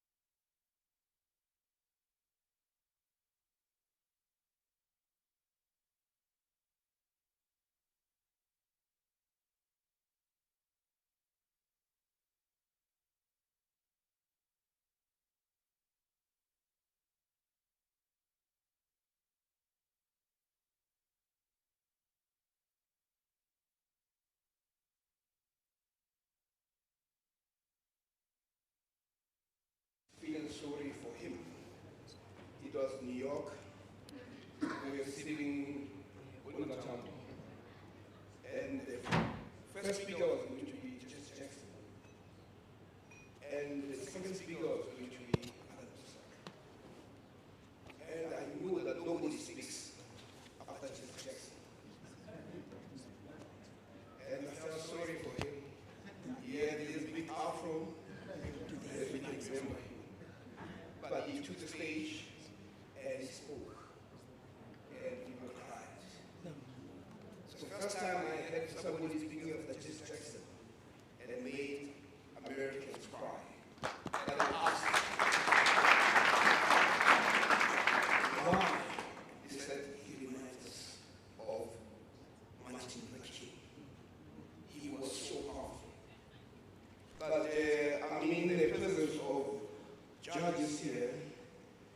helps a lot because if one has to follow it up, all you have to do is to say, I concur, and you keep quiet. But there are few areas that I thought, as a way of entry, that are very important to mention. First, I think if ever there's any success of the book, bringing us together in this fashion is one great success, other than the fact that the book is at the moment trending, and I hear that it's a bestseller. The second thing that I wanted to mention is something that the former President Jacob Zuma said. And I think there's a degree of sophistication in it. And one person who articulated that very well is Dali Mpofu, SC. When he said, and it's a piece that needs to be written, to be read, when he said he has been in the struggle for the liberation of black people for the last 50 years. 33 years of that was spent in the ANC, 11 years in the EFF. Now he's with a new party. But what he was pointing out is that those years and years of contribution are things that you will not take away from him. There is a part of him that is ANC and will remain ANC. There is part of him that is EFF and will remain EFF. And there's part of him that I hope will be sustainable in the MK. But what is important about it is an appreciation that people choose the best vehicles to go somewhere. And it does not mean that we need to be fighting amongst each other. And this is what Advocate Sikhakhane was trying to say when he said he brought you all here. And there's no reason why we should be disliking each other. We should be turning to each other, not on each other. So if there's one achievement that has been made today, it is that. I also want to underscore one element about this book. I said it is the most potent antidote to white supremacy and also to the post-1994 neo-apartheid state. And we need to understand white supremacy as a thought system which afflicts both black and white, in that the black people are also the affirmers of white supremacy. And in a sense, as you read the book, Advocate Sikhakhane will tell you that as members of the bar, they sit and cringe as they see black people who are leaders of parastatals coming with white lawyers and briefing white lawyers, and proudly so, because they don't believe in themselves. And what the book does is to try to deal with that aspect, the white supremacy, and the black people's collusion in the continuation and perpetuation of the oppression of black people. There are a few things that I would like to pose to my colleagues to respond to think about how do we move forward, but also to reflect on the story itself. But we need to thank Advocate Sikhakhane for having had the courage. Writing is an act of courage, and as you will realize that it requires intellectual courage, political courage, and emotional one. I can simply imagine what pain he must have gone through in reliving the experiences as a young person. But why the book is important at a personal level is simply, it speaks to the triumph of a human spirit against adversity. And it is a must read. But there's also another element why it's important. For too long, we have stories written by other people. Chinua Achebe put it very nicely when he says, until the lions have their historians, tales of the hunt shall always glorify the hunter. Let me just end. But let me try to underscore that sharply. If you take the book, The Long Walk to Freedom, you have people, it is a bestseller. And you have white people reading that book. And they love it. And they move from there and they hate black people.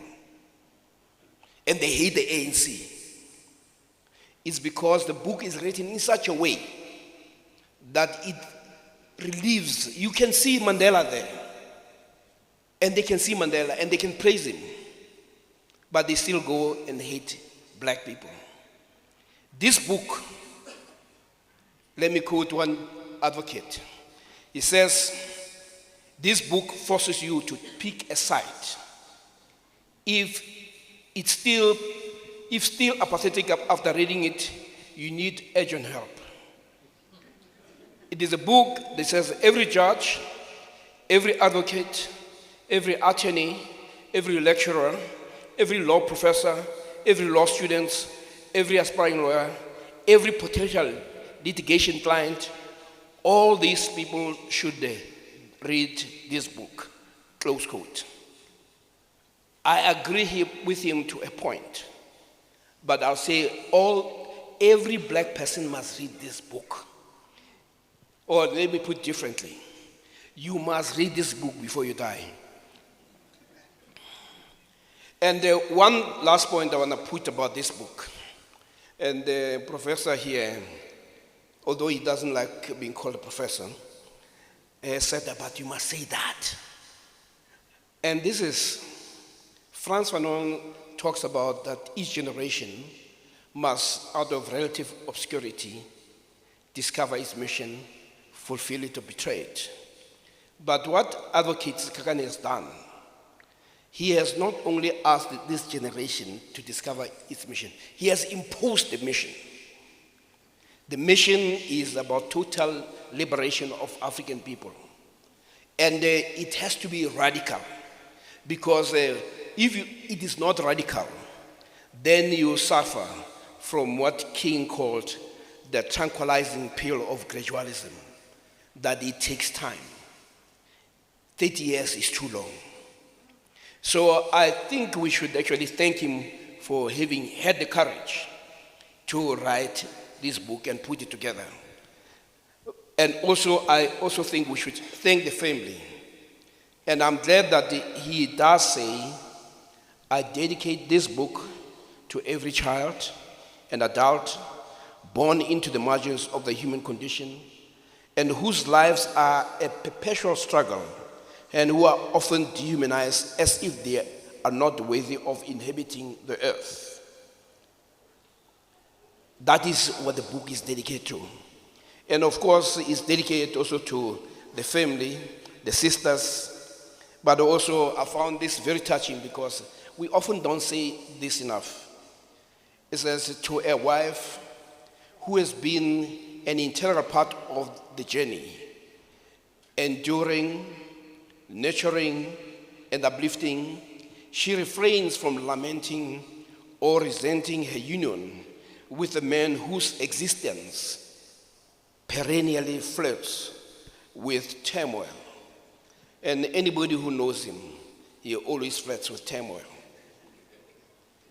But for that, we are also glad that that turmoil somehow gives a new awakening.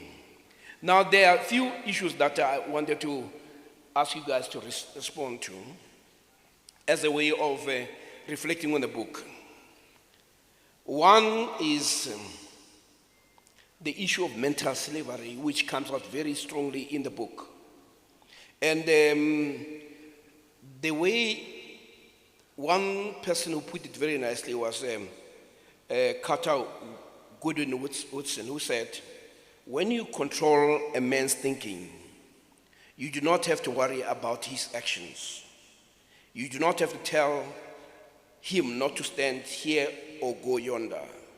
He will find his proper place and will stay in it. You do not need to send him to the back door. He'll go without being told. In fact, if there's no back door, he'll cut one for his special benefit. His education makes it necessary, unquote. Now, Professor here, how do you think we can start with at least our education system in terms of addressing this? And after this, I'd like to have Dr. Boesak to touch on that. Then Muzi will come in. What is the question? Oh, the question. We have people who have been so miseducated. The challenge is, how do we begin to address that as a people? And it is something that Advocate Sikhakhane raises very sharply about the whiteness that permeates every aspect of our lives, which is what gives us so much a problem and torture.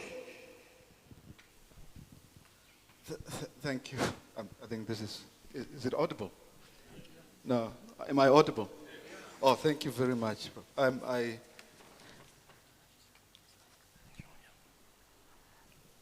In the book written by Steve Biko, I write what I like. He says that a people without, or something at least akin to a people without a knowledge of their history, is like a vehicle without an engine. Now, I've always personally insisted that it does not matter how much you want to decolonize. There are certain preconditions to us doing that. And one of the first fundamental preconditions is that you've got to know your history. You've got to know your history. We've got to go back. But you see, the problem is that when we say we've got to go back and excavate our history, the problem is that people then tend to think that we say we want to live like how our great-grandfathers and so forth lived. No, we've got to go back to learn and not to dwell. And that is also what Amilcar Cabral talks about when he talks about re-Africanization, for instance. He is not saying, he's saying take the best of what you have, because ultimately it is about the future. So for me, fundamentally, Prof, is about knowing your history, for the simple reason also that, we read about Aristotle, we read about Socrates, a lot of us can tell you what, in fact, who comes first. They can tell you that, okay, firstly it is Socrates, then it's followed by Plato, then by Aristotle, and so forth, etc., etc. We get to know all this, but nothing about history. I mean, even the learned, most learned of our intellectuals would ask a question: do African people have a philosophy? Yeah.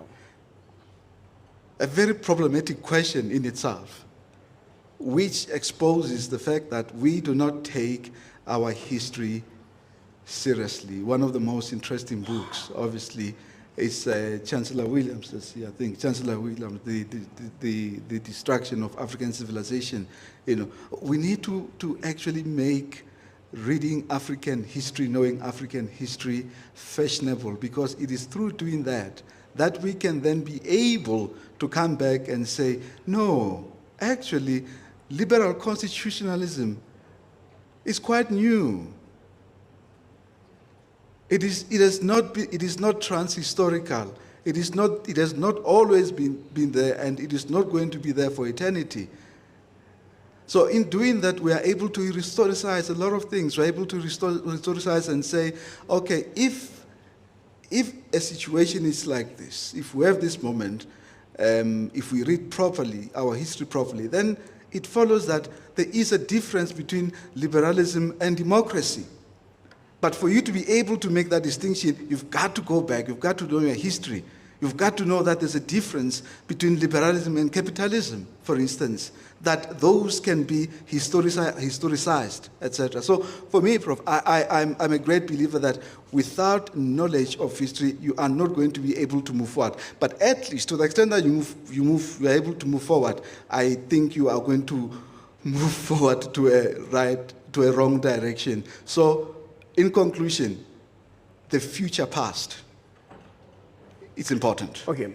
Dr. Boesak, the advocate says that one of the challenges that we have is that we have been crippled, or our capacity to envision a different future and a different reality has been crippled. And what antidote beyond what Muzi is giving would you think of immediately? Thank you. I will be very quick. When I understood for the first time Biko correctly, to latch on to what has been said, when he said that the most potent weapon in the hand of the oppressor is the mind of the oppressed. That is where we have to start. Now, that is not something that is limited to a school or a university. That is something a parent can do.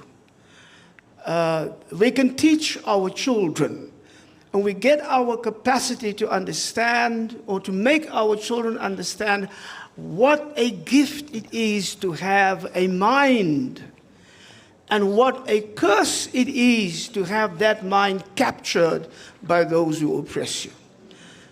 In high school, I was very fortunate to have had a history teacher who would take, I will still remember, it was such a thick, blue-covered book, Die Geskiedenis van Suid-Afrika. I can't even remember who wrote the thing. And Mr. Drummond would give the lesson in class, and then he would close the book, and then he would say, that is what the book says. That is what they want me to tell you. Now, if you want to know what really happened, please come this afternoon and we can talk about that. That blew my mind, and it opened it, and it shows you what a teacher, even with the confines of an apartheid gutter education, can do. Yeah. And so it helped me to understand these things. And so I think this is where we have to begin. And if the educational system that we have right now prohibits us from doing that, then you go around it and you find ways of teaching our children differently.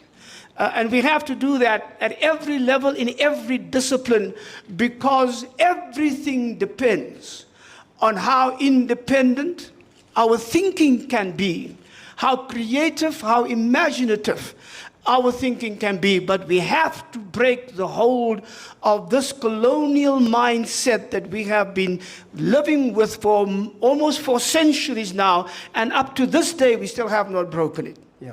And in order to do that, you really have to have, I don't want to overwork the word, but a revolution in your own mind. And everybody can do that. You don't have to wait for a teacher.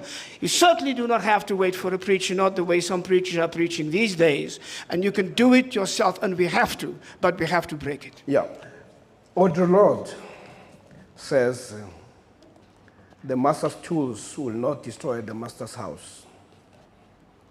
And in his writing, Muzi Sikhakhane says, although the biggest impediments of the liberation of black people are historically distorted wealth patterns skewed in favor of the white race, it is also the internalization of their inferiority that perpetuates the status quo even further.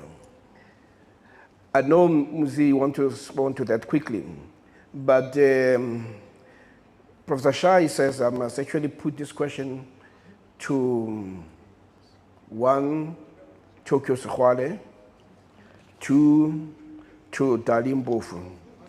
There are 2 issues here. One is that the biggest impediments of the liberation of black people are historically distorted, wealth patterns skewed in favor of the white race.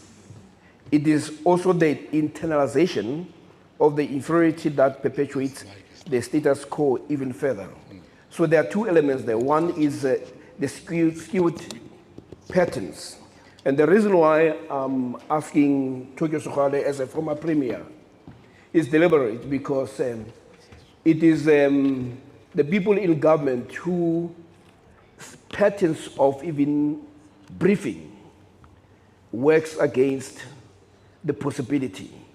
And for as long as being black means being poor, you will never, or also being landless, being hopeless, you have no chance of addressing white supremacy. So, Professor Tokyo Sexwale, would you hazard a response to Muzi's provocation? I'm saying this because he says he was your strategist and a speechwriter. You are sufficiently implicated. Can I just use this mic? Yeah. And just to take the privilege of being in charge, I'm going to ask that everyone who speaks after this just be extremely brief, because we are about to be chased out of the venue.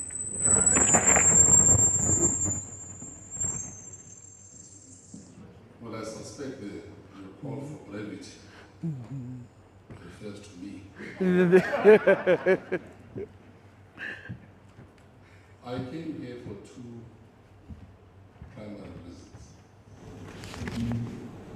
One is to buy the book. And secondly, The weaponization. No, he's saying that as they had said, there is food. after. But the food for thought that is required here is testing.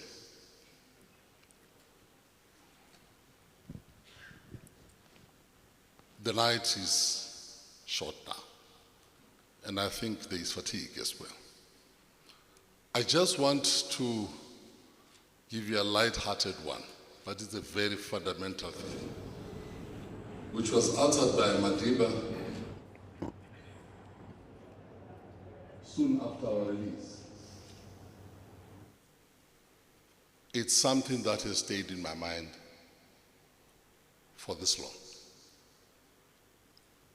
In his own Madiba way, he tells of a story of a village which was haunted by ghosts. And he said, the village said it, we must trek out of this village and leave the ghosts behind. In the Mandela voice, he says, they packed all their belongings on the back of a wagon pulled by oxen. And they climbed at the back, all of them, and started to trek. But outside the village gate was sitting an old man with a straw hat. Keep this story in mind. As the wagon was pulling out, he asked, where are you going? And before the villagers could ask to answer, a voice came from the back of the wagon. We are trekking. Those were the ghosts. Madiba says, solve your problems. Because if you try to run your ghosts for you, it doesn't matter where you go. When you stop, they stop. When you go, they follow you. The test of what is said today around what we are confronting, what we are facing, will be answered in the book, because I'm inspired to write this time. Just to give you a taste, there's a chapter called Some amongst us. It's a phrase that was popularized by Stalin, a Georgian who became the leader of the Soviet Union, where Zuma is party school.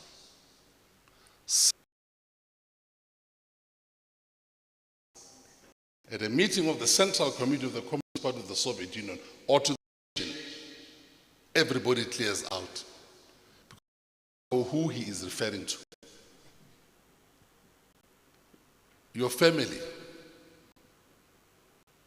your community, your party, your nation is divided right down the middle. Because people would want to know.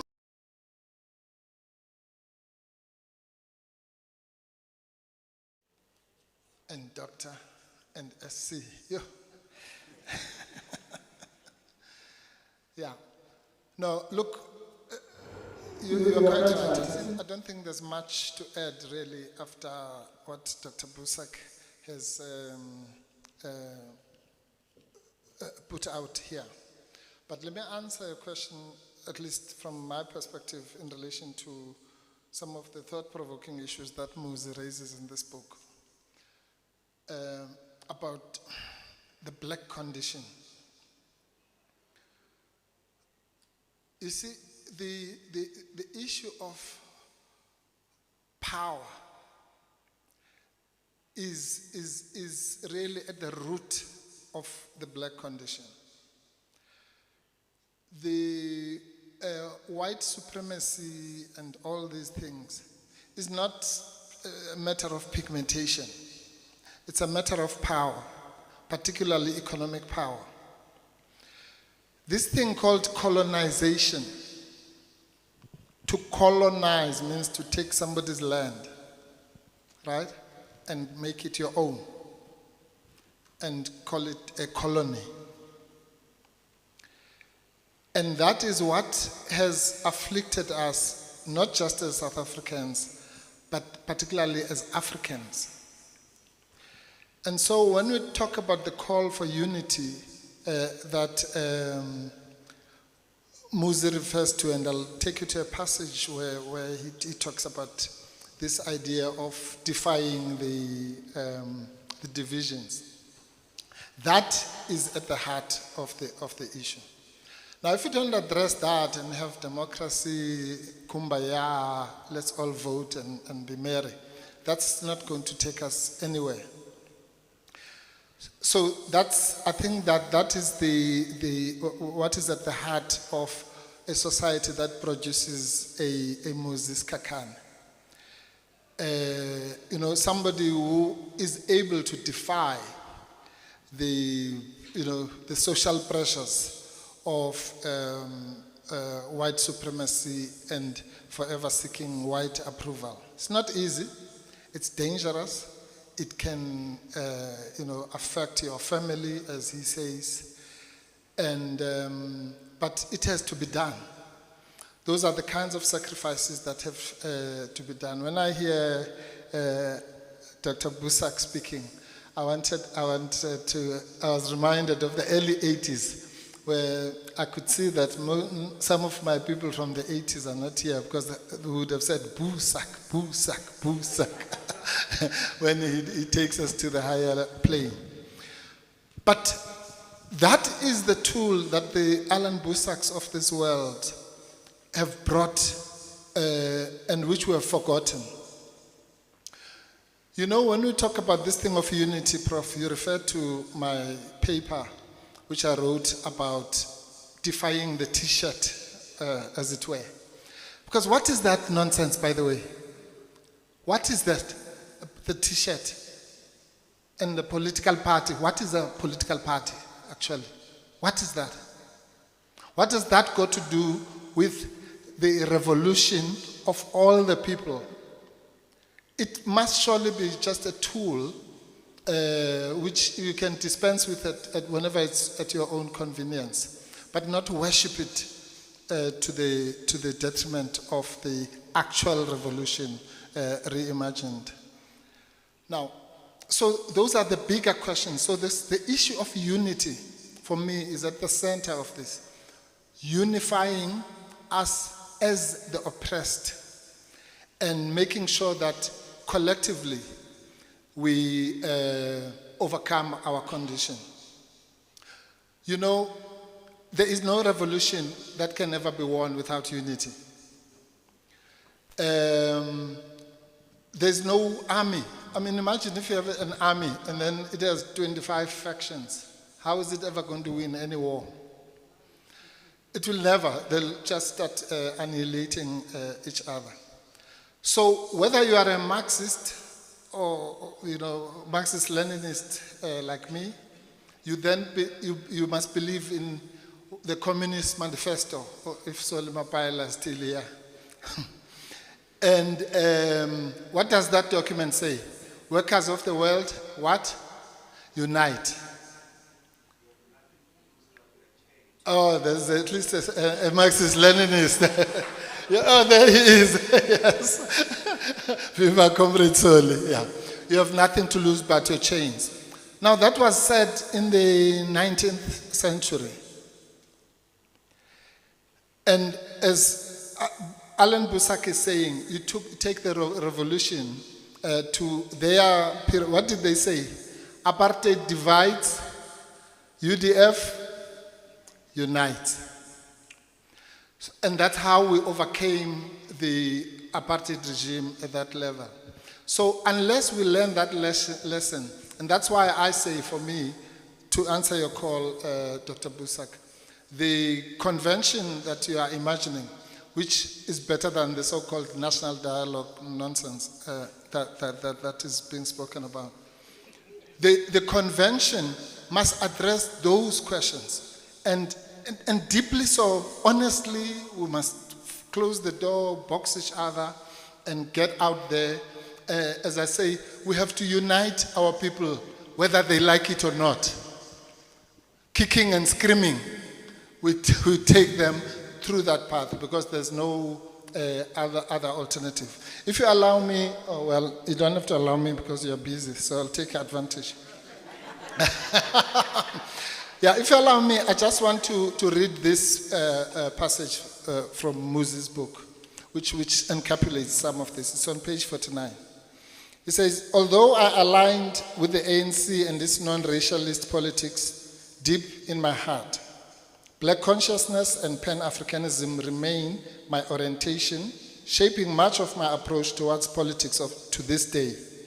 As can be gleaned from my analysis of the race question, my love for fellow human beings attracted me to the concept of non-racialism. However, my observation of power dynamics and socio-economic relations between Black and white people makes me skeptical about the version of non-racialism espoused by the ANC. I view it with suspicion, believing it resulted from the infiltration by white activists from the Congress of Democrats to white communists and the Indian Congresses. Now, that is an activist from my generation speaking, who comes from the UDF Unites kind of approach to the solution.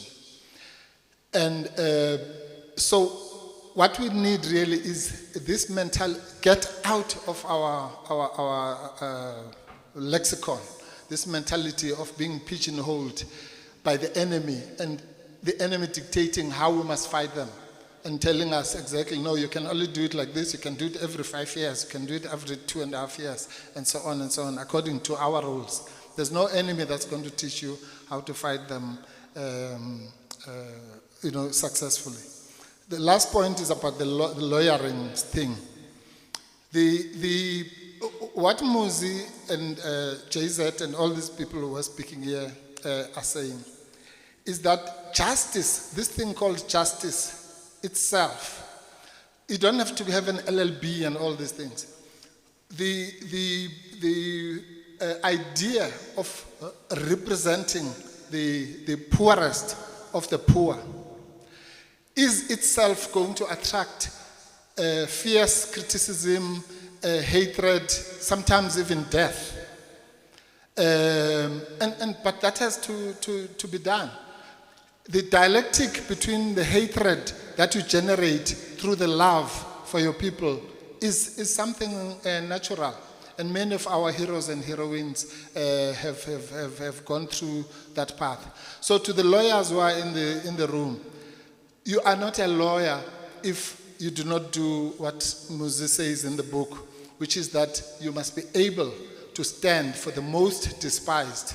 The people who need lawyers is not the Pope, it's the scoundrel and the scum of the earth, what Chaskalson said in one judgment, the worst among us. Those are the people who need justice. And if a lawyer does not stand up to that, then they are not worth being called a lawyer. Thank you.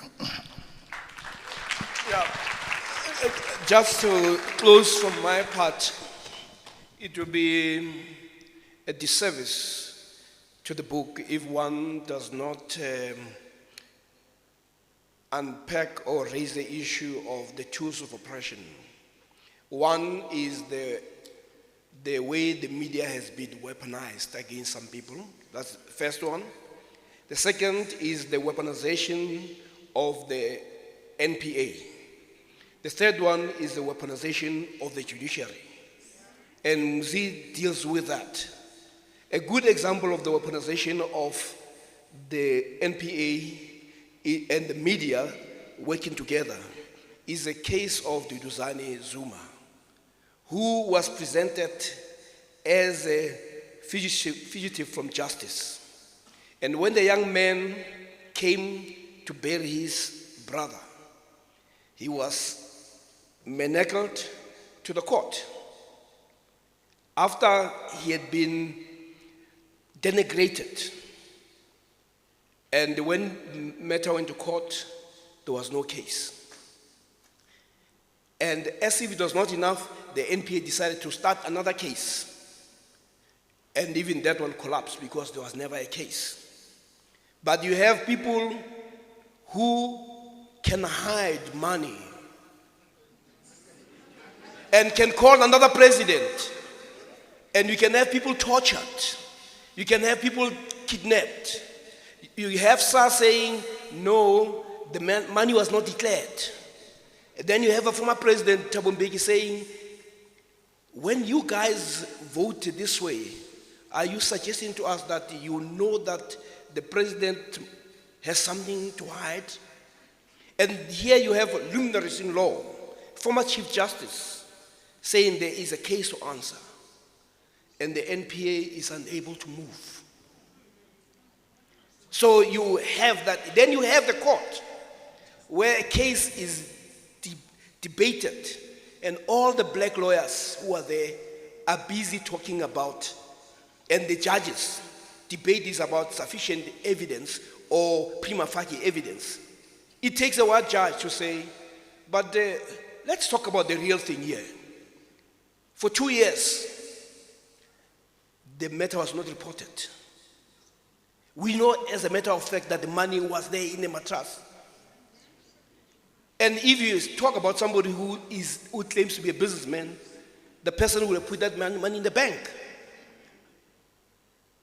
But this is now what you see, daylight, the weaponization of the judiciary.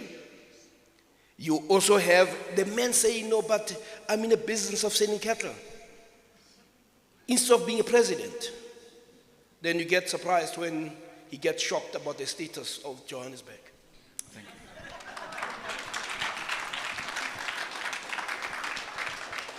Thank you so much, Prof. Very few people are brave to say what they believe in, whether true or not. But I would, I'm saying that you are a brave man. Don't be afraid of being brave. Yes. Colleagues, we are now approaching the end, almost. In fact, we are almost at the end now. SC is going to say something briefly for 2 minutes, 3 minutes. After that, I'm going to call upon Auntie Pasi to come and close for us. And Matula must also come closer and also help Auntie in closing. Okay, just for 2 minutes, 3 minutes. So prepare yourself. And from my side, this is you hearing me for the last time tonight. I thank you very much. I felt the love, and please do receive my love. Thank you so much.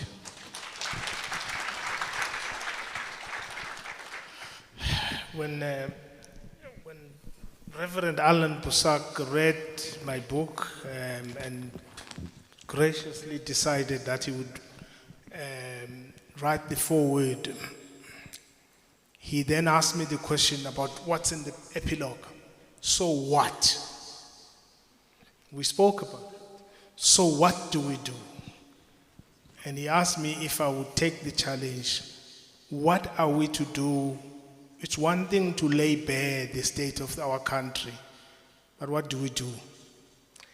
And I'm not going to address the issues that I've addressed in the book, Prof, because I think they are there to read, and I do them not because they are correct and there are no alternative views. I just don't think it's worth writing a book if you're not going to be honest. So those of you who are offended by things I write, I'm sorry, I won't change them.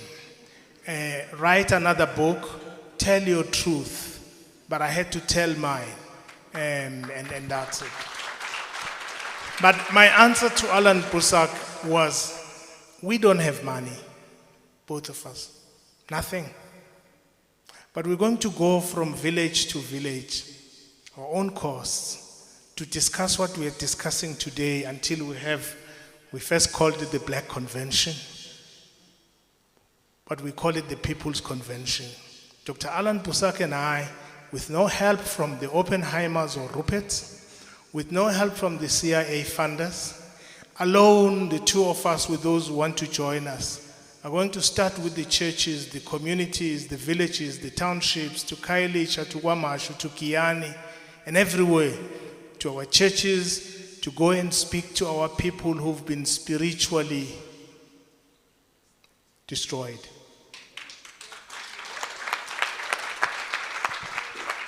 At the risk of all that we will risk, we're going to go from community to community to speak about non-racialism, the real one.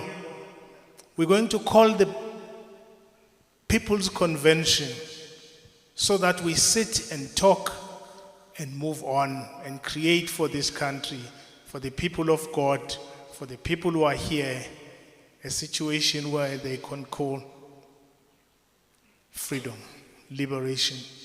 The fact that, Martin Luther King tells us this, and I say it in the book, if you've not discovered what you can die for, you're not fit to live. And we, the two of us, have decided after he challenged me about my epilogue, it's going to be our last battle. We're going to die doing it. We're going to go from community to community until we have the convention, both of us. And we will have it, whether you like it or not. Our people are going to be liberated. And I'm going to ask my sister, my sister will close. And most of them, they're like my mother. And it's because this story I tell is authentic. The sister who's going to speak is the one who drove around looking for my body. And so if you think that story is a movie, well, she's here. She walked around in 1987 looking for my body, not for me. Well, she found me alive. And so that's what Dr. Boesak and I have decided. We're going to relieve that danger. We're going to relieve that risk. Arthur and I have already been offered money, 50 million for him, 50 million for me. We refused it. We've met our killers in Houghton. We've met people, Arthur and I have met people who were given more than, well, I won't say how many millions, hundreds of millions, for me and him. We've met them. And so we know the risk we're taking. We know the risk we're taking. You will read in the book that I harbored, my sister knows this, I harbored a dream when I was young that I would die fighting the police. Because at least if I died fighting the police, the Buyo and Chris and others would come back to the country and talk. It's a weird, weird ambition by a teenager, but it was my ambition died. Thank you. We will be coming to you. The two of us will be going every place. I will suspend my practice, he'll suspend his. And we've decided that the two of us are going to do that. Doc, are we? Yes, sir, I confirm.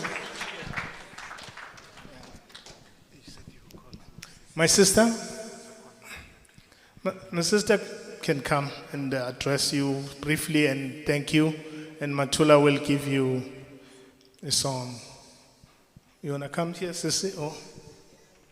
This is my elder sister. When I was born, she was a teenager.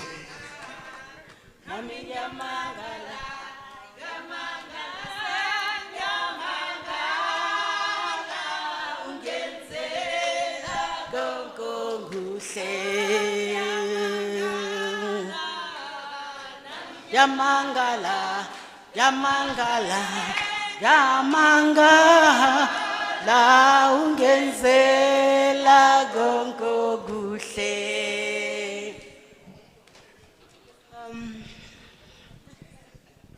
Good evening, gentlemen and ladies. I used to say so while I was still young, understanding that the men say ladies and gentlemen, so I must say gentlemen and ladies. I'll be short because I have just to give the closing part of it. Do you still remember yourself when you were in your mother's womb? Not one of you remembers himself or herself. So if we don't remember ourselves in our mother's wombs, or in our father's sex. If we don't remember ourselves, then let's put everything to the Creator, to the Almighty, who knows everything about us.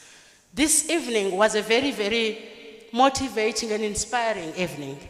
Thank you to all people.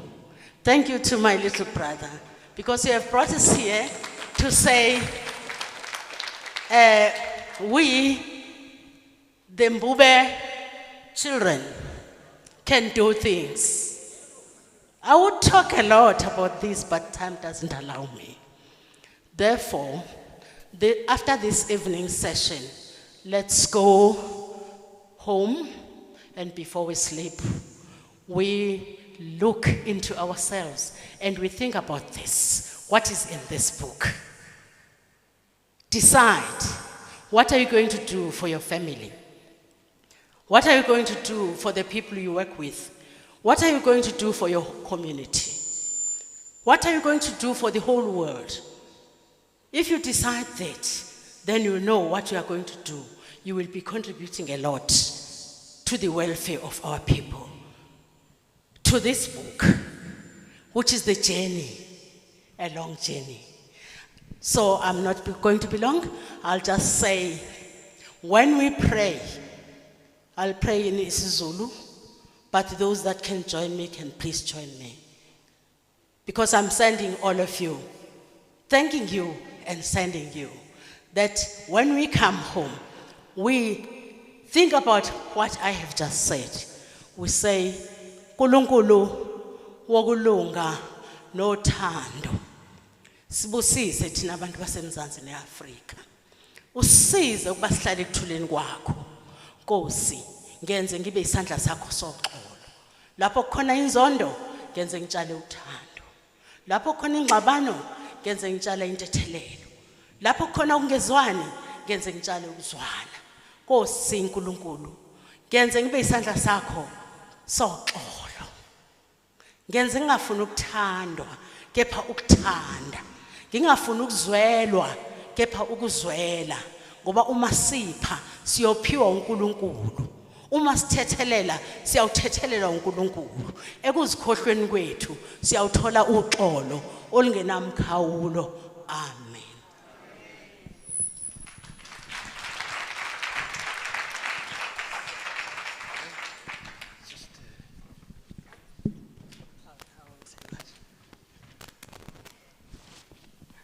Sanbonani, futhi. I did have a lot prepared, but Time is not on our side. It's a little past my bedtime as well. But before I sing what I want to sing, I want to read a quote that Baba put in his prologue from Margaret Walker for my people. It says, "Let a new earth rise. Let another world be born. Let a bloody peace be written in the sky. Let a second generation full of courage issue forth. Let a people loving freedom come to growth. Let a beauty full of healing and a strength of final clenching be the pulsing in our spirits and our blood. Let the martial songs be written. Let the dirges disappear. Let a race of men now rise and take control." I think the next song I'm going to sing encompasses everything that Ubaba has written in this book and everything that we're all here for. So yeah, I'm just going to let it speak for itself.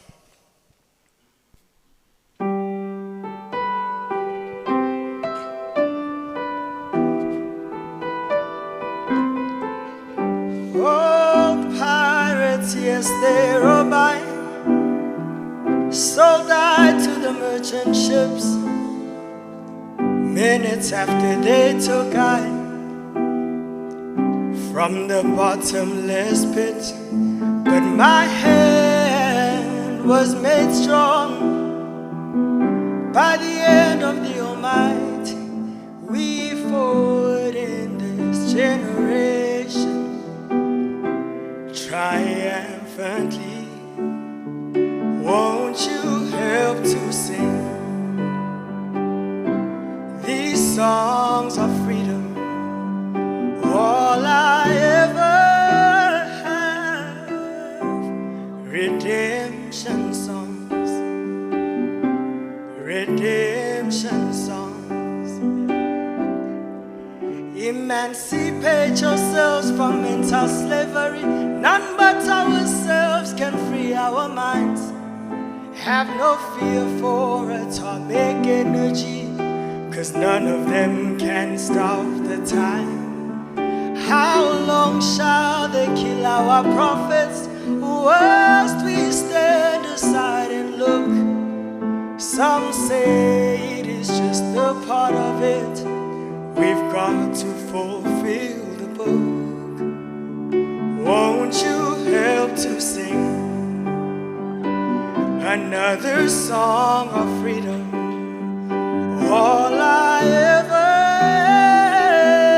have, redemption songs, liberation songs, redemption songs, redemption songs.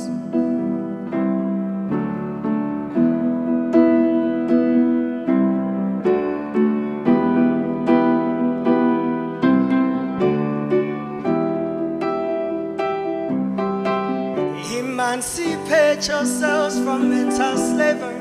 None but ourselves can free our minds. Have no fear for atomic energy, 'cause none of them can stop the time. How long shall they kill our prophets, whilst we stand aside and look? Some say it is just a part of it. We've got to fulfill the book. Won't you help to sing these songs of freedom? All I ever have, redemption songs, redemption songs, redemption songs.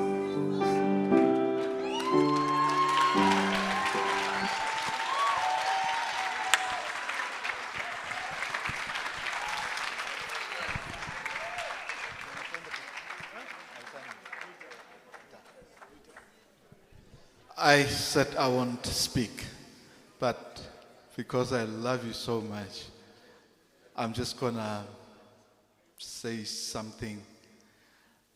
I know that we were supposed to have had something at 8 to eat, However, it does appear that there were individuals who were part of us who decided that they are not going to be part of the discussions. They would rather be part of the food. Now, we will see what is there. However, the bar is still well stocked. That is not an issue.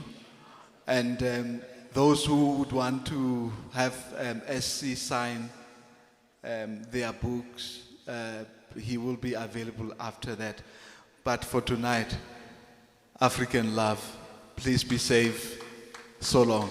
Thank you so much.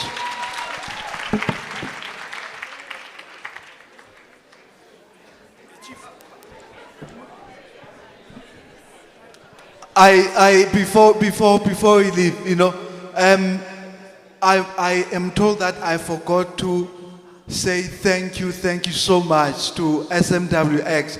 In fact, it is the father who comes to me and say, you forgot to mention my son.